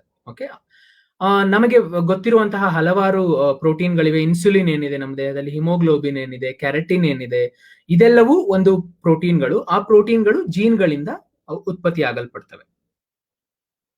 ಸೊ ಡಾರ್ವಿನ್ನ ಪ್ರಶ್ನೆ ಏನಿತ್ತು, ಹೇಗೆ ಈ ವಿಭಿನ್ನತೆ ಏನು ಡಾರ್ವಿನ್ ಅಬ್ಸರ್ವ್ ಮಾಡಿದ್ರು ಅದು ಹೇಗೆ ಬಂತು ಅನ್ನೋದಕ್ಕೆ ನಮಗೆ ಈಗ ಉತ್ತರ ಗೊತ್ತಿದೆ. ಅದು ಉತ್ತರ ಏನು ಅಂತ ಹೇಳಿದ್ರೆ ಜೆನೆಟಿಕ್ ಮ್ಯೂಟೇಷನ್ಸ್ ಅಂತ, ಅಂದ್ರೆ ಆನುವಂಶಿಕ ರೂಪಾಂತರಗಳು. ಉದಾಹರಣೆಗೆ ಈ ಒಂದು DNA ಸೀಕ್ವೆನ್ಸ್ ಏನಿದೆ ಅದು ಒಂದು ಜೀನ್ ಏನಿದೆ ಅದು ಈ ಇಲಿಯ ದೇಹದ ಬಣ್ಣ, ತುಪ್ಪಟದ ಬಣ್ಣ ಏನ್ ನೋಡ್ತಾ ಇದೀವಿ ಅದನ್ನ ಕೋಡ್ ಮಾಡುವಂತಹ ಒಂದು ಪ್ರೋಟೀನ್ ನ ಸೀಕ್ವೆನ್ಸ್ ಇದೆ. ಒಂದು ಸೆಲ್ ಅಥವಾ ಕೋಶ ಏನಿದೆ ಅದು ಒಂದು ಕೋಶದಿಂದ ಇನ್ನೊಂದು ಕೋಶ ಬರುವಾಗ ಇಲ್ಲಿರುವಂತಹ ಒಂದು ಕೋಶದಲ್ಲಿರುವಂತಹ DNA ಇನ್ನೊಂದು ಕೋಶಕ್ಕೆ ರೆಪ್ಲಿಕೇಟ್ ಆಗುವಂತಹ ಸಂದರ್ಭದಲ್ಲಿ ಒಂದಷ್ಟು ಮಿಸ್ಟೇಕ್ಸ್ ಆಗ್ತವೆ ಅಥವಾ ತಪ್ಪುಗಳಾಗ್ತವೆ. ಆ ತಪ್ಪುಗಳು ಏನ್ ಹೇಳ್ತೀವಿ ಅವುಗಳನ್ನ ನಾವು ರೂಪಾಂತರಗಳು ಅಂತ ಕರಿತೀವಿ ಅಥವಾ ಮ್ಯೂಟೇಷನ್ಸ್ ಅಂತ ಕರಿತೀವಿ. ಸೊ ಈಗ ಇಲ್ಲಿ ಉದಾಹರಣೆಗೆ ಕಪ್ಪು ಬಣ್ಣ ತರುವಂತಹ ಒಂದು ಪ್ರೋಟೀನ್ ಸೀಕ್ವೆನ್ಸ್ ಇರೋದು, ಅದರಲ್ಲಿ ಮ್ಯೂಟೇಷನ್ಸ್ ಆದಾಗ ಅದು ಬಿಳಿ ಬಣ್ಣ ಬರಬಹುದು ಅಥವಾ ಬೇರೆ ಯಾವುದೋ ಬಣ್ಣ ಬರಬಹುದು. ಸೊ ಇದು ಈ ಒಂದು ಸೀಕ್ವೆನ್ಸ್ ನಲ್ಲಿ ಆಗುವಂತಹ ಚೇಂಜಸ್ ನಿಂದ ಈ ರೀತಿಯ ಕ್ಯಾರೆಕ್ಟರ್ಸ್ ಚೇಂಜ್ ಆಗ್ತದೆ ಅನ್ನೋದು ಇವಾಗ ನಮ್ಗೆ ಗೊತ್ತಿದೆ. ಹೀಗೆ ಮ್ಯೂಟೇಷನ್ಸ್ ಅಥವಾ ಜೆನೆಟಿಕ್ ಮ್ಯೂಟೇಷನ್ಸ್ ಇಂದ ಈ ರೀತಿಯ ಕ್ಯಾರೆಕ್ಟರ್ಗಳು ಚೇಂಜ್ ಆಗೋದ್ ಜೊತೆಗೆ ರೋಗಗಳು ಬರ್ತವೆ. ಮನುಷ್ಯನಲ್ಲಿ ಸುಮಾರು 6,000ದಷ್ಟು ಜೆನೆಟಿಕ್ ರೋಗಗಳು ಬರ್ತವೆ ಅಂತ ನಮಗೆ ಇವಾಗ ಗೊತ್ತಿದೆ.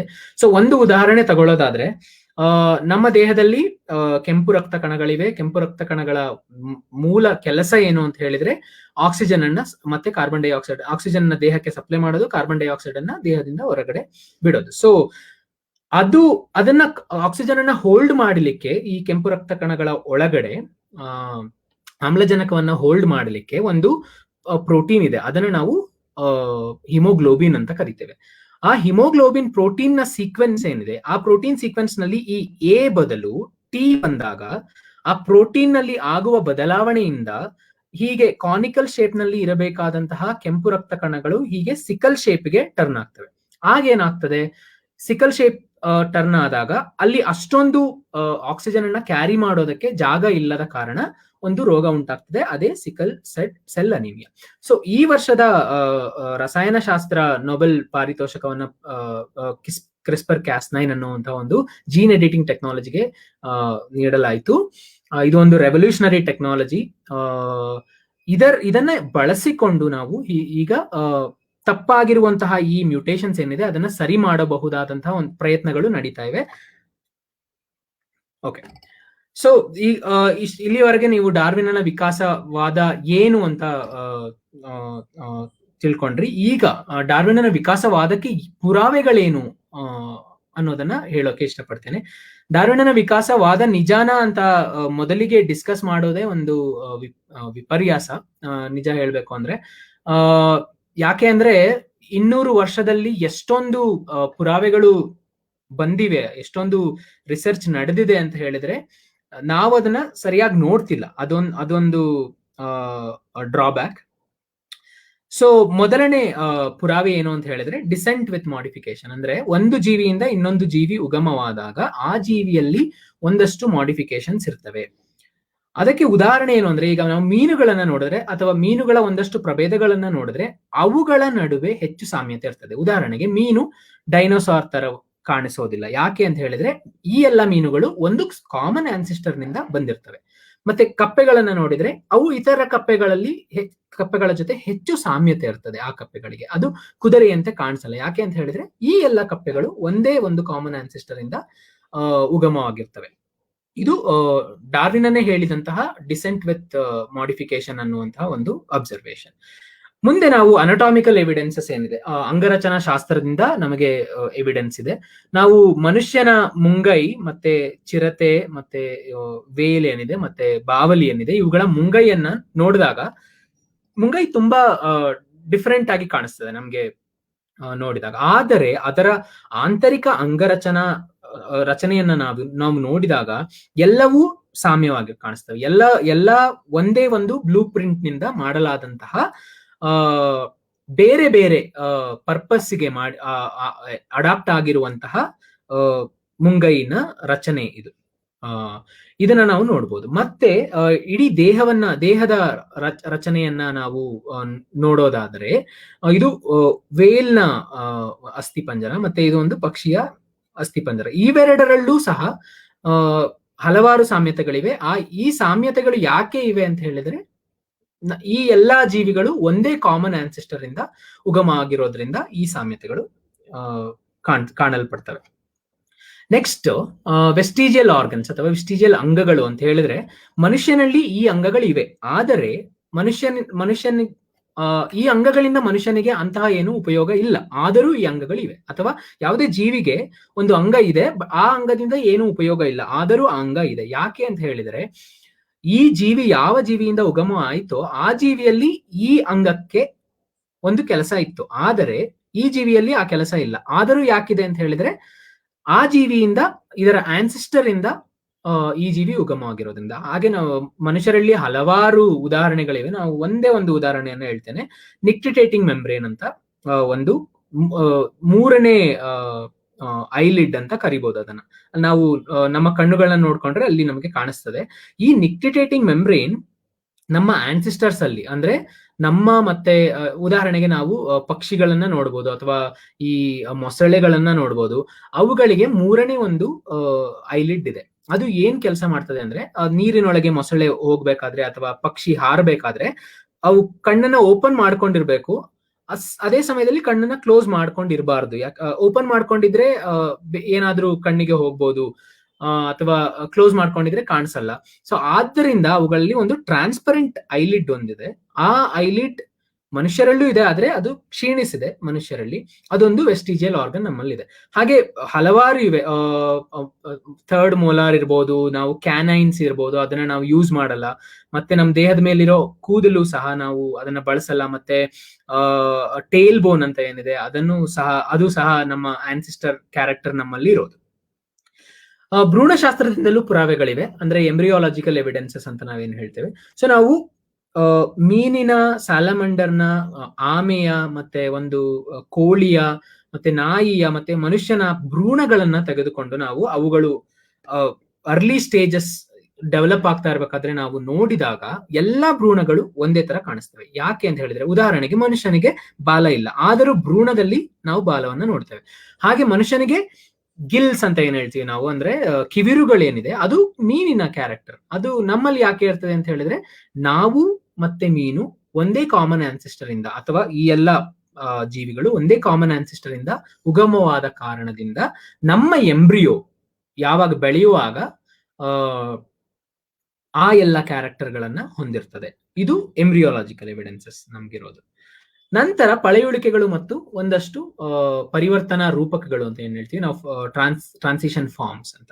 ಸೊ ಉದಾಹರಣೆಗೆ ನಾವು ಭೂಮಿಯನ್ನ ಹೀಗೆ ಸೆಕ್ಷನ್ ತೆಗೆದ್ರೆ, ಅಂದ್ರೆ ಸೀಳಿದರೆ, ನಾವು ಆಳಕ್ಕೆ ಹೋದಂತೆ ನಾವು ಭೂಮಿ ಹಳೆಯದಾಗ್ತಾ ಹೋಗ್ತದೆ.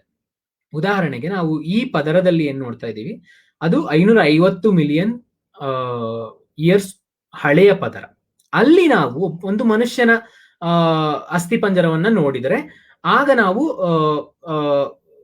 ಮನುಷ್ಯ ಇತ್ತೀಚೆಗೆ ಉಗಮವಾದವನಲ್ಲ, ಅವನು ಮೊದಲಿನಿಂದಲೂ ಇದ್ದ ಅಂತ ಹೇಳ್ಬೋದು. ಆದ್ರೆ ಅದು ಸಾಧ್ಯ ಇಲ್ಲ.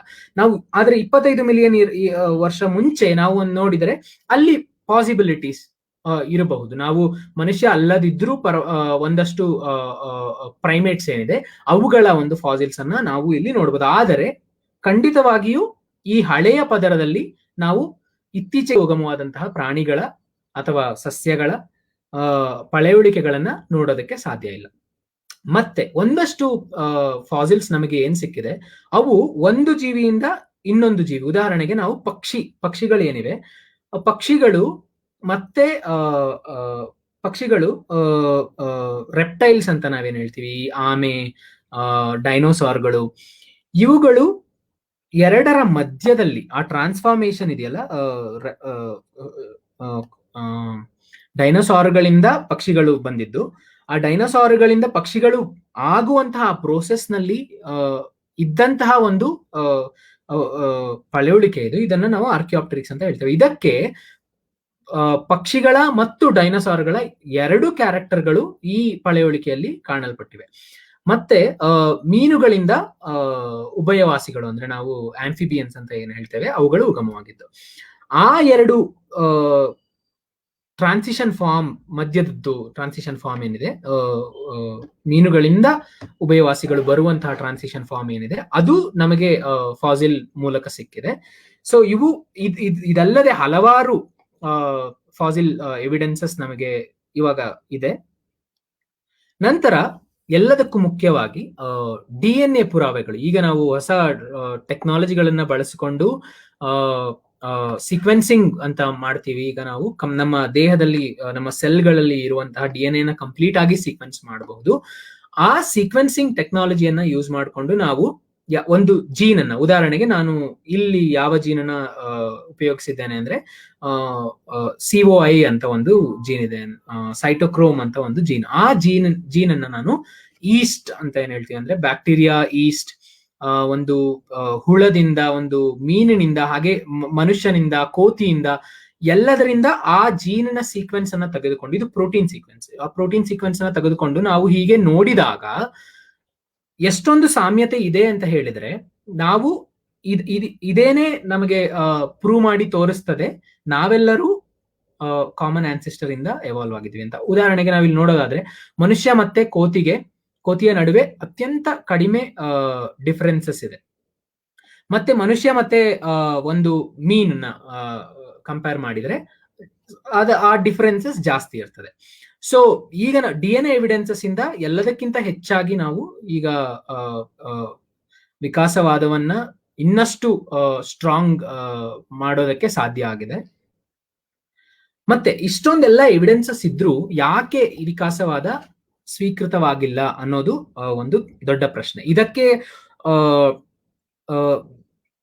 ಹಲವಾರು ಫ್ಯಾಕ್ಟರ್ಸ್ಗಳಿವೆ.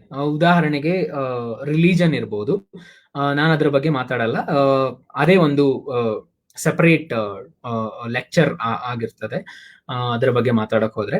ಮತ್ತೆ ಮೇನ್ ಆಗಿ ಏನ್ ಹೇಳ್ತಾರೆ, ನಾವು ವಿಕಾಸವಾದವನ್ನ ಯಾರಿಗಾದ್ರೂ ಎಕ್ಸ್ಪ್ಲೈನ್ ಮಾಡಿದಾಗ ಅಂತ ಹೇಳಿದ್ರೆ ಅದು ಕೇವಲ ಸಿದ್ಧಾಂತ ಅಂತ ಹೇಳ್ತಾರೆ, or it's just a theory ಅಂತ ಏನ್ ಹೇಳ್ತಾರೆ. ಸೊ ಇಲ್ಲಿ ಒಂದು ಮಿಸ್ಅಂಡರ್ಸ್ಟ್ಯಾಂಡಿಂಗ್ ಏನು ಅಂತ ಹೇಳಿದ್ರೆ, ಜನರಿಗೆ ಥಿಯರಿ ಅಂದ್ರೆ ಏನು, ಹೈಪೋಥೆಸಿಸ್ ಅಂದ್ರೆ ಏನು, ಲಾ ಅಂದ್ರೆ ಏನು ಅನ್ನೋದರ ಬಗ್ಗೆ ಇರುವಂತಹ ಮಿಸ್ಕಾನ್ಸೆಪ್ಷನ್ ಏನಿದೆ ಅದರ ಅರಿವನ್ನ ಮೊದಲಿಗೆ ಜನರಿಗೆ ಮೂಡಿಸಬಹುದು. ಇದೇ ನಿಟ್ಟಿನಲ್ಲಿ JR ಲಕ್ಷ್ಮಣ್ ರಾವ್ ಅವರು ಒಂದು ಆರ್ಟಿಕಲ್ ಅನ್ನ ಬರೆದಿದ್ರು. ಅದು ರೆಸೊನೆನ್ಸ್ ಒಂದು ಜರ್ನಲ್ ನಲ್ಲಿ ಪಬ್ಲಿಷ್ ಆಗಿದ್ದಂತಹ ಒಂದು ಆರ್ಟಿಕಲ್. ಸೊ ಅದರಲ್ಲಿ ಅವರು ಬರೀತಾರೆ, scientific loss, hypothesis and theories, ಇದರ ಈ ಮೂರು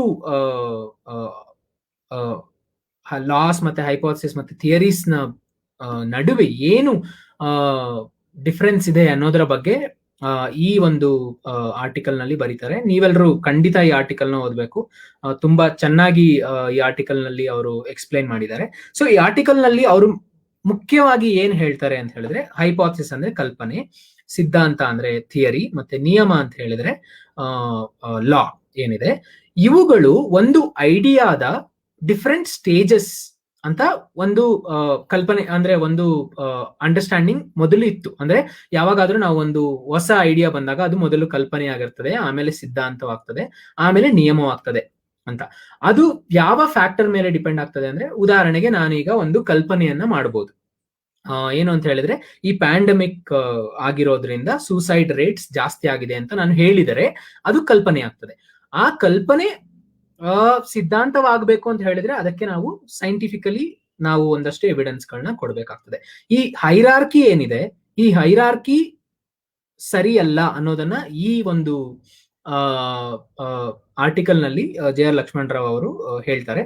ಅವರ ಒಂದು ಅಲ್ಲಿ ಒಂದು ಇಂಪಾರ್ಟೆಂಟ್ ಆದಂತಹ ಒಂದು ಪಾಯಿಂಟ್ ಅನ್ನ ಮಾಡ್ತಾರೆ. It is not the truth value or the degree of certainty of a proposition which guides on to designate it as a law, theory or hypothesis. It is the nature of its content. ಅಂದ್ರೆ ಉದಾಹರಣೆಗೆ ನಾವು ಅವೆಗಾಡ್ರೋನ hypothesis ಅಂತ ಹೇಳ್ತೀವಿ. ಅವೆಗಾಡ್ರೋ hypothesis ಅದು prove ಆಗಿದ್ದರೂ ಸಹ mathematically ಅದನ್ನ ನಾವು ಇನ್ನೂ ಹೈಪೋಥಿಸಿಸ್ ಅಂತಲೇ ಹೇಳ್ತಾ ಇದೀವಿ. ಹಾಗೆ ನೋಡಿದ್ರೆ ಮೆಂಡಲನ ನಿಯಮ ಏನಿದೆ ಅದು ಯಾವಾಗ್ಲೂ ಕಲ್ಪನೆಯೂ ಆಗಿರಲಿಲ್ಲ, ಸಿದ್ಧಾಂತವೂ ಆಗಿರಲಿಲ್ಲ, ಅದು ಡೈರೆಕ್ಟ್ ಆಗಿ ನಿಯಮವೇ ಆಗಿತ್ತು. ಸೊ ಇಲ್ಲಿ ಏನು ನಾವು ಅರ್ಥ ಮಾಡ್ಕೋಬೇಕು ಅಂತ ಹೇಳಿದ್ರೆ, ನಾವು ಬಳಸುವಂತಹ ಲಾಸ್, ಹೈಪೋಥಿಸಿಸ್, ಥಿಯರೀಸ್ ಅವುಗಳ ಟ್ರೂತ್ ವ್ಯಾಲ್ಯೂ ಬಗ್ಗೆ ಮಾತಾಡೋದಿಲ್ಲ, ಅಥವಾ ಎಷ್ಟು ಸರ್ಟನಿಟಿ ಇದೆ ಅವುಗಳಲ್ಲಿ ಅನ್ನೋದ್ರ ಬಗ್ಗೆ ಮಾತಾಡೋದಿಲ್ಲ. ಆದರೆ ಅವುಗಳು ಏನನ್ನ ಹೇಳೋದಕ್ಕೆ ಪ್ರಯತ್ನಿಸ್ತಿದ್ದಾವೆ ಅನ್ನೋದರ ಆಧಾರದ ಮೇಲೆ ಈ ಪದಗಳನ್ನ ಬಳಸ್ತೀವಿ ಅನ್ನೋದನ್ನ ಈ ಒಂದು ಆರ್ಟಿಕಲ್ ನಲ್ಲಿ ಅವರು ಹೇಳಿದ್ರು. ಸೊ ಮುಂದಿನ 2-3 ಸ್ಲೈಡ್ಗಳಲ್ಲಿ ನಾನು ನನ್ನ ಸಂಶೋಧನೆ ಏನಿದೆ, ನಾನು ಮೈಸೂರು ವಿಶ್ವವಿದ್ಯಾನಿಲಯದಲ್ಲಿ PhD ಮಾಡ್ತಾ ಇದ್ದೇನೆ ಪ್ರೊಫೆಸರ್ NB ರಾಮಚಂದ್ರ ಅವರ ಜೊತೆ. ಸೊ ನಾನು ಡಾರ್ವಿನ್ ಏನ್ ಪ್ರಪೋಸ್ ಮಾಡ್ದ ಅಂದ್ರೆ, ಜೀವಿಗಳು ಹೇಗೆ, ಒಂದು ಜೀವಿ ಇನ್ನೊಂದು ಜೀವಿಯಿಂದ ಇನ್ನೊಂದು ಜೀವಿ ಹೇಗೆ ಉಗಮ ಆಗ್ತದೆ ಅನ್ನೋದನ್ನ ಏನ್ ಪ್ರಪೋಸ್ ಮಾಡ್ದ, ಅದು ಹೇಗಾಗ್ತದೆ, ಅವುಗಳಲ್ಲಿ ಆ ಉಗಮ ಕ್ರಿಯೆ ಏನಿದೆ ಅದರಲ್ಲಿ ಜೀನುಗಳು ಏನ್ ಪಾತ್ರವನ್ನ ವಹಿಸ್ತವೆ ಅಂತ ಅರ್ಥ ಮಾಡ್ಕೊಳ್ಳೋದಕ್ಕೆ ನಾನು ಈ ಒಂದು ಕೀಟ ಜಾತಿಯನ್ನ ಬಳಸ್ತೇನೆ. ಈ ಕೀಟಕ್ಕೆ ನಾವು ಡ್ರೊಸೋಫಿಲಾ ಅಂತ ಕರಿತೇವೆ. ಈ ಡ್ರೊಸೋಫಿಲಾ ಕೀಟ ಪ್ರಭೇದ ಒಂದು ಗುಂಪಿದೆ. ಆ ಕೀಟ ಪ್ರಭೇದ ಗುಂಪು, ನಾನು ಅಧ್ಯಯನ ಮಾಡ್ತಾ ಇರುವಂತಹ ಗುಂಪನ್ನ ನಸುಟ ಸಬ್ ಗ್ರೂಪ್ ಅಂತ ಕರಿತೇವೆ. ಆ ನಸುಟ ಸಬ್ ಗ್ರೂಪ್ ಅಲ್ಲಿ ಹಲವಾರು ಪ್ರಭೇದಗಳಿವೆ. ಸೊ ನಾನು ಪ್ರಭೇದ ಅಂದ್ರೆ ಏನು ಅಂತ ನಿಮ್ಗೆ ಹೇಳಿಲ್ಲ. ಪ್ರಭೇದ ಅಂದ್ರೆ ಏನು ಅಂತ ಹೇಳಿದ್ರೆ, ಒಂದು ಹೆಣ್ಣು ಮತ್ತೆ ಒಂದು ಗಂಡು ಹುಳವನ್ನ ನಾವು ಕ್ರಾಸ್ ಮಾಡಿದಾಗ ಅಲ್ಲಿ ನೆಕ್ಸ್ಟ್ ಜನರೇಷನ್ ನಲ್ಲಿ ಬರುವಂತಹ ಆಫ್ ಸ್ಪ್ರಿಂಗ್ ಏನಿದೆ, ಆ ಆಫ್ ಸ್ಪ್ರಿಂಗ್ ಫರ್ಟೈಲ್ ಆಗಿದ್ದು, ಅಂದ್ರೆ ಸಂತಾನೋತ್ಪತ್ತಿಯನ್ನ ಮಾಡುವ ಎಬಿಲಿಟಿ ಅದಕ್ಕೆ ಇದ್ದರೆ, ಅದು ಫರ್ಟೈಲ್ ಆಗಿದ್ದರೆ, ಇವೆರಡು ಒಂದೇ ಪ್ರಭೇದಗಳು ಅಂತ ಹೇಳ್ತೇವೆ. ಅದೇ ಕಾಂಟ್ರರಿ ಟು ದಟ್, ಇದೊಂದು ಪ್ರಭೇದ ಅಥವಾ ಇದೊಂದು ಹೆಣ್ಣು ಮತ್ತೆ ಗಂಡನ್ನ ನಾವು ಕ್ರಾಸ್ ಮಾಡಿದಾಗ ಅಲ್ಲಿ ಬರುವಂತಹ ಆಫ್ ಸ್ಪ್ರಿಂಗ್ ಏನಿದೆ, ಅಥವಾ ಆಫ್ ಸ್ಪ್ರಿಂಗ್ ಬರದೇ ಹೋದ್ರೆ ಅವಾಗ ನಾವು ಇವೆರಡು ಬೇರೆ ಸ್ಪೀಸೀಸ್ಗಳು ಅಂತ ಕರಿತೇವೆ. ಅಥವಾ ಆಫ್ ಸ್ಪ್ರಿಂಗ್ ಬಂದರೆ, ಆಗ ನಾವು ಬಂದು ಆ ಆಫ್ ಸ್ಪ್ರಿಂಗ್ ಮತ್ತೆ ರಿಪ್ರೊಡ್ಯೂಸ್ ಮಾಡೋದಕ್ಕೆ ಸಾಧ್ಯ ಆಗಿಲ್ಲದಿದ್ದರೆ ಆಗ ನಾವು ಇವೆರಡು ಬೇರೆ ಪ್ರಭೇದಗಳು ಅಂತ ನಾವು ಹೇಳ್ತೇವೆ. ಸೊ ಇದರಲ್ಲಿ ಇದು ನಾವು ಮಾಡಿರುವಂತಹ ಅಬ್ಸರ್ವೇಷನ್. ಆದರೆ ಹೇಗೆ ಡಾರ್ವಿನ್ನ ನ್ಯಾಚುರಲ್ ಸೆಲೆಕ್ಷನ್ ಹೇಗೆ ಇಲ್ಲಿ ಕೆಲಸ ಮಾಡ್ತದೆ ಅನ್ನೋದನ್ನ ಅರ್ಥ ಮಾಡ್ಕೊಳ್ಳೋದು ತುಂಬಾ ಮುಖ್ಯ ಆಗ್ತದೆ. ಆದ್ದರಿಂದ ನಾನು ಏನ್ ಮಾಡ್ತೇನೆ, ಇವಾಗ ಒಂದು ಇಲ್ಲಿ ಈ ಎಕ್ಸಾಂಪಲ್ ಅನ್ನ ನಾವು ತಗೊಳ್ಳೋದಾದ್ರೆ, ಈ ಪ್ರಭೇದ ಮತ್ತೆ ಈ ಪ್ರಭೇದಕ್ಕೆ ಇವೆರಡು ಬೇರೆ ಬೇರೆ ಪ್ರಭೇದಗಳಾಗಿದ್ದು, ಈ ಎರಡು ಪ್ರಭೇದಗಳಿಗೆ ನಾವು ರಿಪ್ರೊಡ್ಯೂಸ್ ಮಾಡಿದರೆ ಪ್ರೊಡ್ಯೂಸ್ ಆಗುವಂತಹ ಆಫ್ ಸ್ಪ್ರಿಂಗ್ ಸ್ಟರೈಲ್ ಅಂತ ಗೊತ್ತಿದ್ದರೆ ಇವೆರಡು ಆ ಒಂದು ಆಫ್ ಸ್ಪ್ರಿಂಗ್ ಅನ್ನ ಪ್ರೊಡ್ಯೂಸ್ ಮಾಡೋದೇ ಇಲ್ಲ ಮೊದಲ ಜಾಗದಲ್ಲಿ. ಯಾಕೆ ಅಂತ ಹೇಳಿದ್ರೆ, ರಿಪ್ರೊಡಕ್ಷನ್ ಅಥವಾ ಸಂತಾನೋತ್ಪತ್ತಿ ಅಂತ ನಾವೇನು ಹೇಳ್ತೀವಿ ಅದು ತುಂಬಾ ಕಾಸ್ಟ್ಲಿ ಕೆಲಸ ಅಂತ ಹೇಳಿದ್ರೆ, ಯಾವುದೇ ಜೀವಿಯು ಯಾವುದೇ ಒಂದು ಕೆಲಸವನ್ನ ಮಾಡಿದಾಗ ಅದರಿಂದ ಉಪಯೋಗ ಇದ್ದರೆ ಮಾತ್ರ ಅಲ್ಲಿಗೆ ಎನರ್ಜಿಯನ್ನ ಇನ್ವೆಸ್ಟ್ ಮಾಡ್ತೇವೆ. ಉದಾಹರಣೆಗೆ ಈ ಪ್ರಭೇದಕ್ಕೆ ಮತ್ತೆ ಈ ಪ್ರಭೇದಕ್ಕೆ ಮೇಟ್ ಮಾಡುವ ಮುಂಚೆಯೇ ಇದು ಬೇರೆ ಪ್ರಭೇದ ಅಂತ ಗೊತ್ತಾಗ್ಬಿಟ್ರೆ ಸುಮ್ನೆ ಸ್ಟೆರೈಲ್ ನ ಪ್ರೊಡ್ಯೂಸ್ ಮಾಡಿ ರಿಸೋರ್ಸಸ್ ಅನ್ನ ವೇಸ್ಟ್ ಮಾಡುವಂತ ಇದು ಇರಲ್ಲ ಅಂತ ಅನ್ನೋ ಕಾರಣಕ್ಕೆ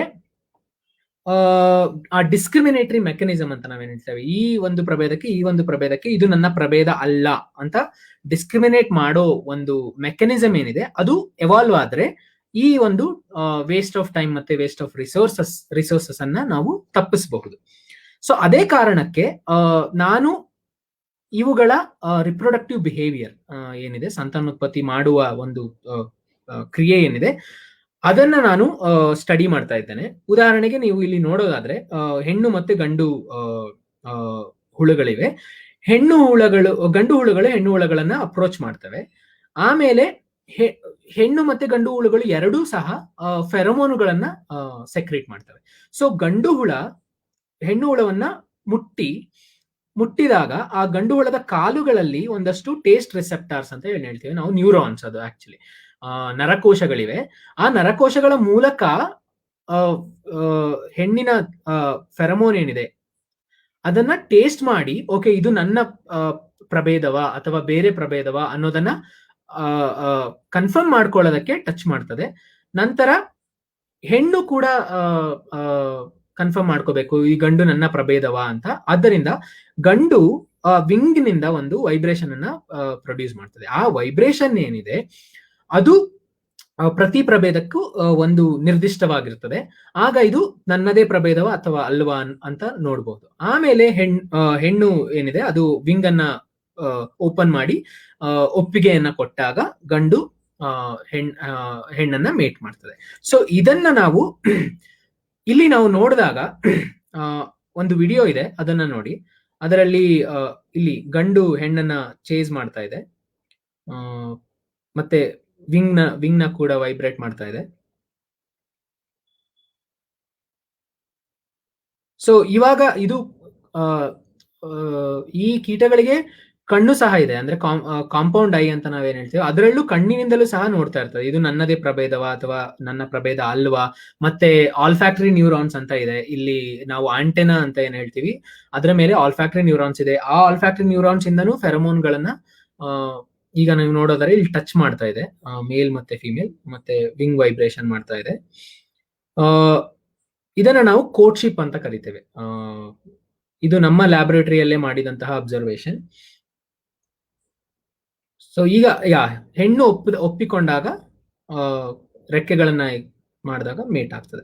ಸೊ ಈಗ ಇದನ್ನ ಅರ್ಥ ಮಾಡ್ಕೊಳ್ಳೋದಕ್ಕೆ ನಾವು ಈ ನ್ಯೂರಾನ್ಸ್ ಏನಿದೆ ಅಥವಾ ರಿಸೆಪ್ಟಾರ್ಸ್ ಏನಿದೆ, ಈ ಜೀನುಗಳು ಇದೇ ನನ್ನ ಪ್ರಭೇದ ಅಂತ ಗುರುತಿಸೋದಕ್ಕೆ ಸಹಾಯ ಮಾಡಿದರೆ, ಆ ಜೀನುಗಳಲ್ಲಿ ಏನೇನು ವಿಭಿನ್ನತೆಗಳಿವೆ ಅಥವಾ ಏನೇನು ಮ್ಯೂಟೇಷನ್ಸ್ ಇದೆ, ಆ ಮ್ಯೂಟೇಷನ್ಸ್ ಅಥವಾ ವಿಭಿನ್ನತೆಗಳು ಈ ಸ್ಪೀಶೀಸ್ಗಳಿಗೆ ಈ ಮೇಟಿಂಗ್ ಡಿಸ್ಕ್ರಿಮಿನೇಷನ್ ಮೆಕ್ಯಾನಿಸಮ್ ಏನಿದೆ ಅದರಲ್ಲಿ ಸಹಾಯ ಮಾಡಿದರೆ ಆ ವಿಭಿನ್ನತೆಗಳು ಮುಂದಿನ ಜನರೇಷನ್ಗೆ ಪಾಸ್ ಆಗ್ತವೆ. ಉದಾಹರಣೆಗೆ ನಾವು ಆ ರೀತಿಯ ರಿಸೆಪ್ಟರ್ಗಳೇನಿವೆ ಅವುಗಳನ್ನ ಸೀಕ್ವೆನ್ಸ್ ಮಾಡಿ, ಆ ಜೀನುಗಳನ್ನ ಐಡೆಂಟಿಫೈ ಮಾಡಿ ಸೀಕ್ವೆನ್ಸ್ ಮಾಡಿ ಅವುಗಳನ್ನ ನಾವು ಹೀಗೆ ನೋಡಿದಾಗ, ಉದಾಹರಣೆಗೆ ಈ ಮೊದಲನೇ 2 ಸೀಕ್ವೆನ್ಸ್ ನೋಡಿದಾಗ ಒಂದೇ ಅದರಲ್ಲಿ ಏನೇನು ಡಿಫರೆನ್ಸಸ್ ಇದೆ ಅನ್ನೋದನ್ನ ನಾವು ನೋಡ್ಬೋದು ಮೊದಲಿಗೆ.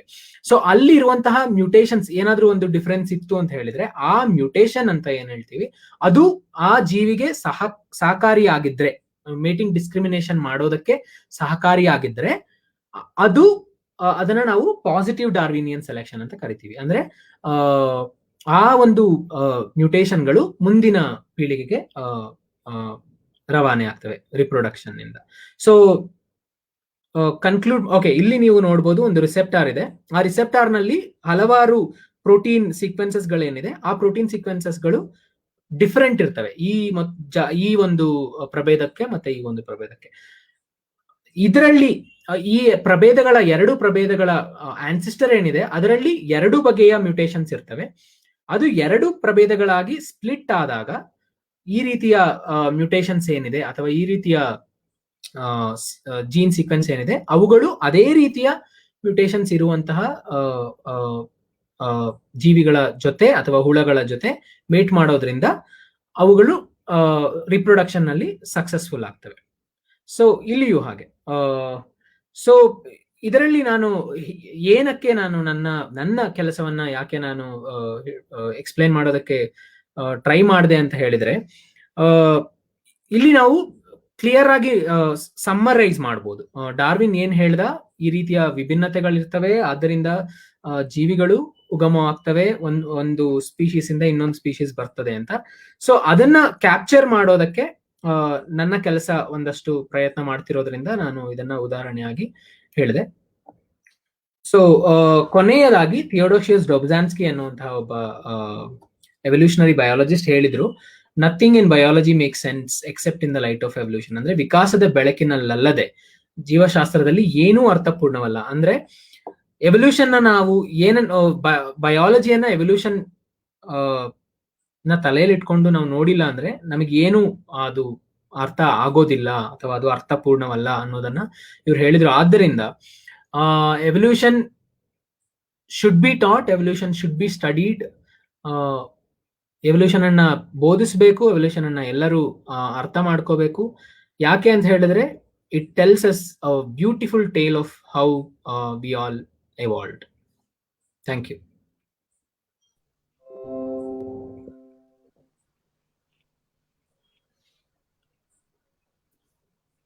ಇಷ್ಟೊತ್ತು ಡಾರ್ವಿನ್ನ ವಿಕಾಸವಾದ ಏಕೆ ನಿಜ ಅನ್ನೋದ್ರ ಬಗ್ಗೆ ಬಹಳ ಸ್ಥೂಲವಾಗಿ ಒಂದು ಚಿತ್ರಣವನ್ನ ಕೊಟ್ಟಂತ ರಜನಿಕಾಂತ್ ಅವರಿಗೆ ಧನ್ಯವಾದಗಳು.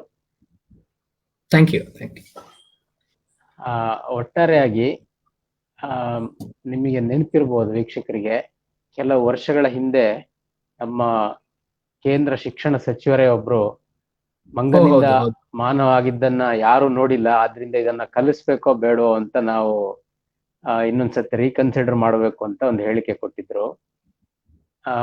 ಇದು ಬೇರೆ ವಿಜ್ಞಾನದ ಬೇರೆ ಸಿದ್ಧಾಂತಗಳ ಅಥವಾ ಲಾಗಳ ರೀತಿನಲ್ಲಿ ಒಂದು ಎಕ್ಸ್ಪೆರಿಮೆಂಟ್ ಮೂಲಕ ಇದು ಡಾರ್ವಿನ್ನ ಥಿಯರಿ ಇದನ್ನ ಪ್ರೂವ್ ಮಾಡಬಹುದು ಅಂತ ಮಾಡೋಕ್ಕಾಗೋದಿಲ್ಲ. ಇದು ಹಲವಾರು ಜನರೇಷನ್ಸ್ ಮೂಲಕ ಮಾತ್ರನೇ ಇದನ್ನ ಅಧ್ಯಯನ ಮಾಡಿದಾಗ ಅರ್ಥ ಮಾಡ್ಕೊಳ್ಳಿಕ್ ಸಾಧ್ಯ ಅನ್ನೋದು ಇದನ್ನ ಅರ್ಥ ಮಾಡ್ಕೊಳ್ಳಿಕ್ಕೆ ಜನಗಳಿಗೆ ಕಷ್ಟ ಆಗುವಂತದ್ದು ಇರ್ಬೇಕು ಅಂತ ನಂಗೆ ಅನ್ಸುತ್ತೆ. ಯಾಕಂದ್ರೆ ಇದು ಒಂದೇ ಜನರೇಷನ್ ಅಲ್ಲಿ ಕಣ್ಣಿಗೆ ಕಾಣುವಂತದ್ದು ಅಲ್ಲ.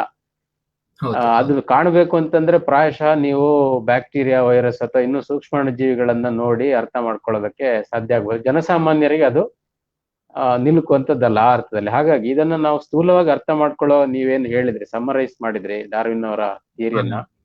ಈ ಪ್ರತಿಯೊಂದು ಪ್ರಭೇದದಲ್ಲಿ ಕೂಡ ಒಂದು ವಿಭಿನ್ನತೆ, ವೇರಿಯೇಷನ್, ಆಮೇಲೆ ಓವರ್ ರಿಪ್ರೊಡಕ್ಷನ್, ಅತಿಯಾದ ಸಂತಾನೋತ್ಪತ್ತಿ, ಮತ್ತು ಅವುಗಳಲ್ಲಿ ಒಂದು ಉಳಿವಿಗಾಗಿ ಹೋರಾಟ ಮತ್ತು ನೈಸರ್ಗಿಕ ಆಯ್ಕೆ, ಈ ಪ್ರಕ್ರಿಯೆ ಇದು ತಗೊಳ್ಳುವಾಗ ಎಷ್ಟೋ ಜೀವಿಗಳಲ್ಲಿ ಇದು ಸಾವಿರಾರು ವರ್ಷ, ಲಕ್ಷಾಂತರ ವರ್ಷಗಳನ್ನ ಕೂಡ ತಗೋಬಹುದು. ಹಾಗಾಗಿ ಇದನ್ನು ನಾವು ಪಳೆಯುಳಿಕೆಗಳ ಅಧ್ಯಯನ ಮತ್ತೆ ತಳಿಶಾಸ್ತ್ರ, ಜೆನೆಟಿಕ್ಸಿನ ಅಧ್ಯಯನದ ಮೂಲಕ ನಾವು ಇದನ್ನ ಎವಿಡೆನ್ಸ್ ಅನ್ನ ಕೊಡೋದಕ್ಕೆ ಸಾಧ್ಯ ಅನ್ನೋದನ್ನ ನೀವು ತಿಳಿಸ್ಕೊಟ್ಟಿದ್ದೀರಿ. ಹಾಗಾಗಿ ನಾವಿಲ್ಲಿ ಮತ್ತೊಮ್ಮೆ ಹೇಳೋದಕ್ಕೆ ಬಯಸೋದೇನು ಅಂತ ಹೇಳಿದ್ರೆ, ಡಾರ್ವಿನ್ನ ಥಿಯರಿಯನ್ನ ಸರಿಯಾದ ರೀತಿಯಲ್ಲಿ ಅರ್ಥ ಮಾಡ್ಕೊಂಡ್ರೆ ಮಾತ್ರವೇ ಜೀವ ಹೇಗೆ ವಿಕಾಸ ಆಯ್ತು ಅನ್ನೋದು ಅರ್ಥ ಆಗತ್ತೆ. ನಾವು ಒಂಥರ ಹಿಯರ್ಸೆ, ಅವ್ರಿವ್ರು ಹೇಳಿದ್ರಿಂದ ಇದನ್ನ ಅರ್ಥ ಮಾಡ್ಕೊಳ್ಳದೆ ಮಾಡುವಂತಹ ರಾಜಕೀಯ ಒಂದು ಕಮೆಂಟ್ಗಳಿಂದ ನಾವು ಇದನ್ನ ಇವ್ಯಾಲ್ಯೂಯೇಟ್ ಮಾಡ್ಲಿಕ್ಕೆ ಸಾಧ್ಯ ಇಲ್ಲ ಅನ್ನೋದು, ಇದನ್ನ ನಿಮ್ಮ ಮಾತುಗಳಿಂದ ಇದು ಇನ್ನಷ್ಟು ಸ್ಪಷ್ಟ ಆಗ್ತಿದೆ.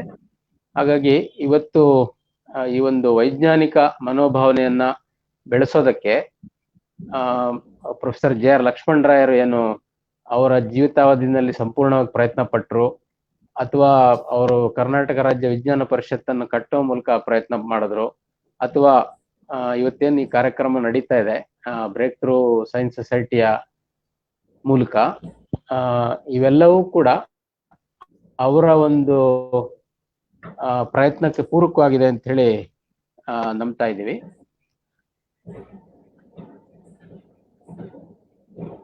ಇಲ್ಲಿ ಒಂದು ಪ್ರಶ್ನೆ ಬಂದಿದೆ ಇಲ್ಲಿ ಇದರಲ್ಲಿ ಕಮೆಂಟ್ ಬಾಕ್ಸ್ ನಲ್ಲಿ, the finches that Darwin saw and observed, they themselves have evolved ಅಂತ. ಹೌದು ಹೌದೌದು. ಇತ್ತೀಚೆಗೆ 2019ರಲ್ಲಿ ಒಂದು ಪೇಪರ್ ಪಬ್ಲಿಷ್ ಆಯ್ತು. ಅದರಲ್ಲಿ ಏನಂತ ಹೇಳಿದ್ರೆ ಎರಡು ಬಗೆಯ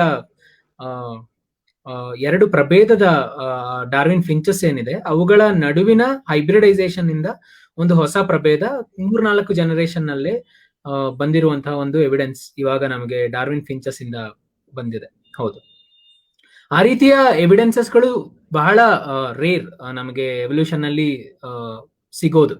ಸೊ ಅದೊಂದು ಡ್ರಾಬ್ಯಾಕ್ ಈ ಥಿಯರಿಗೆ ಇರೋದು.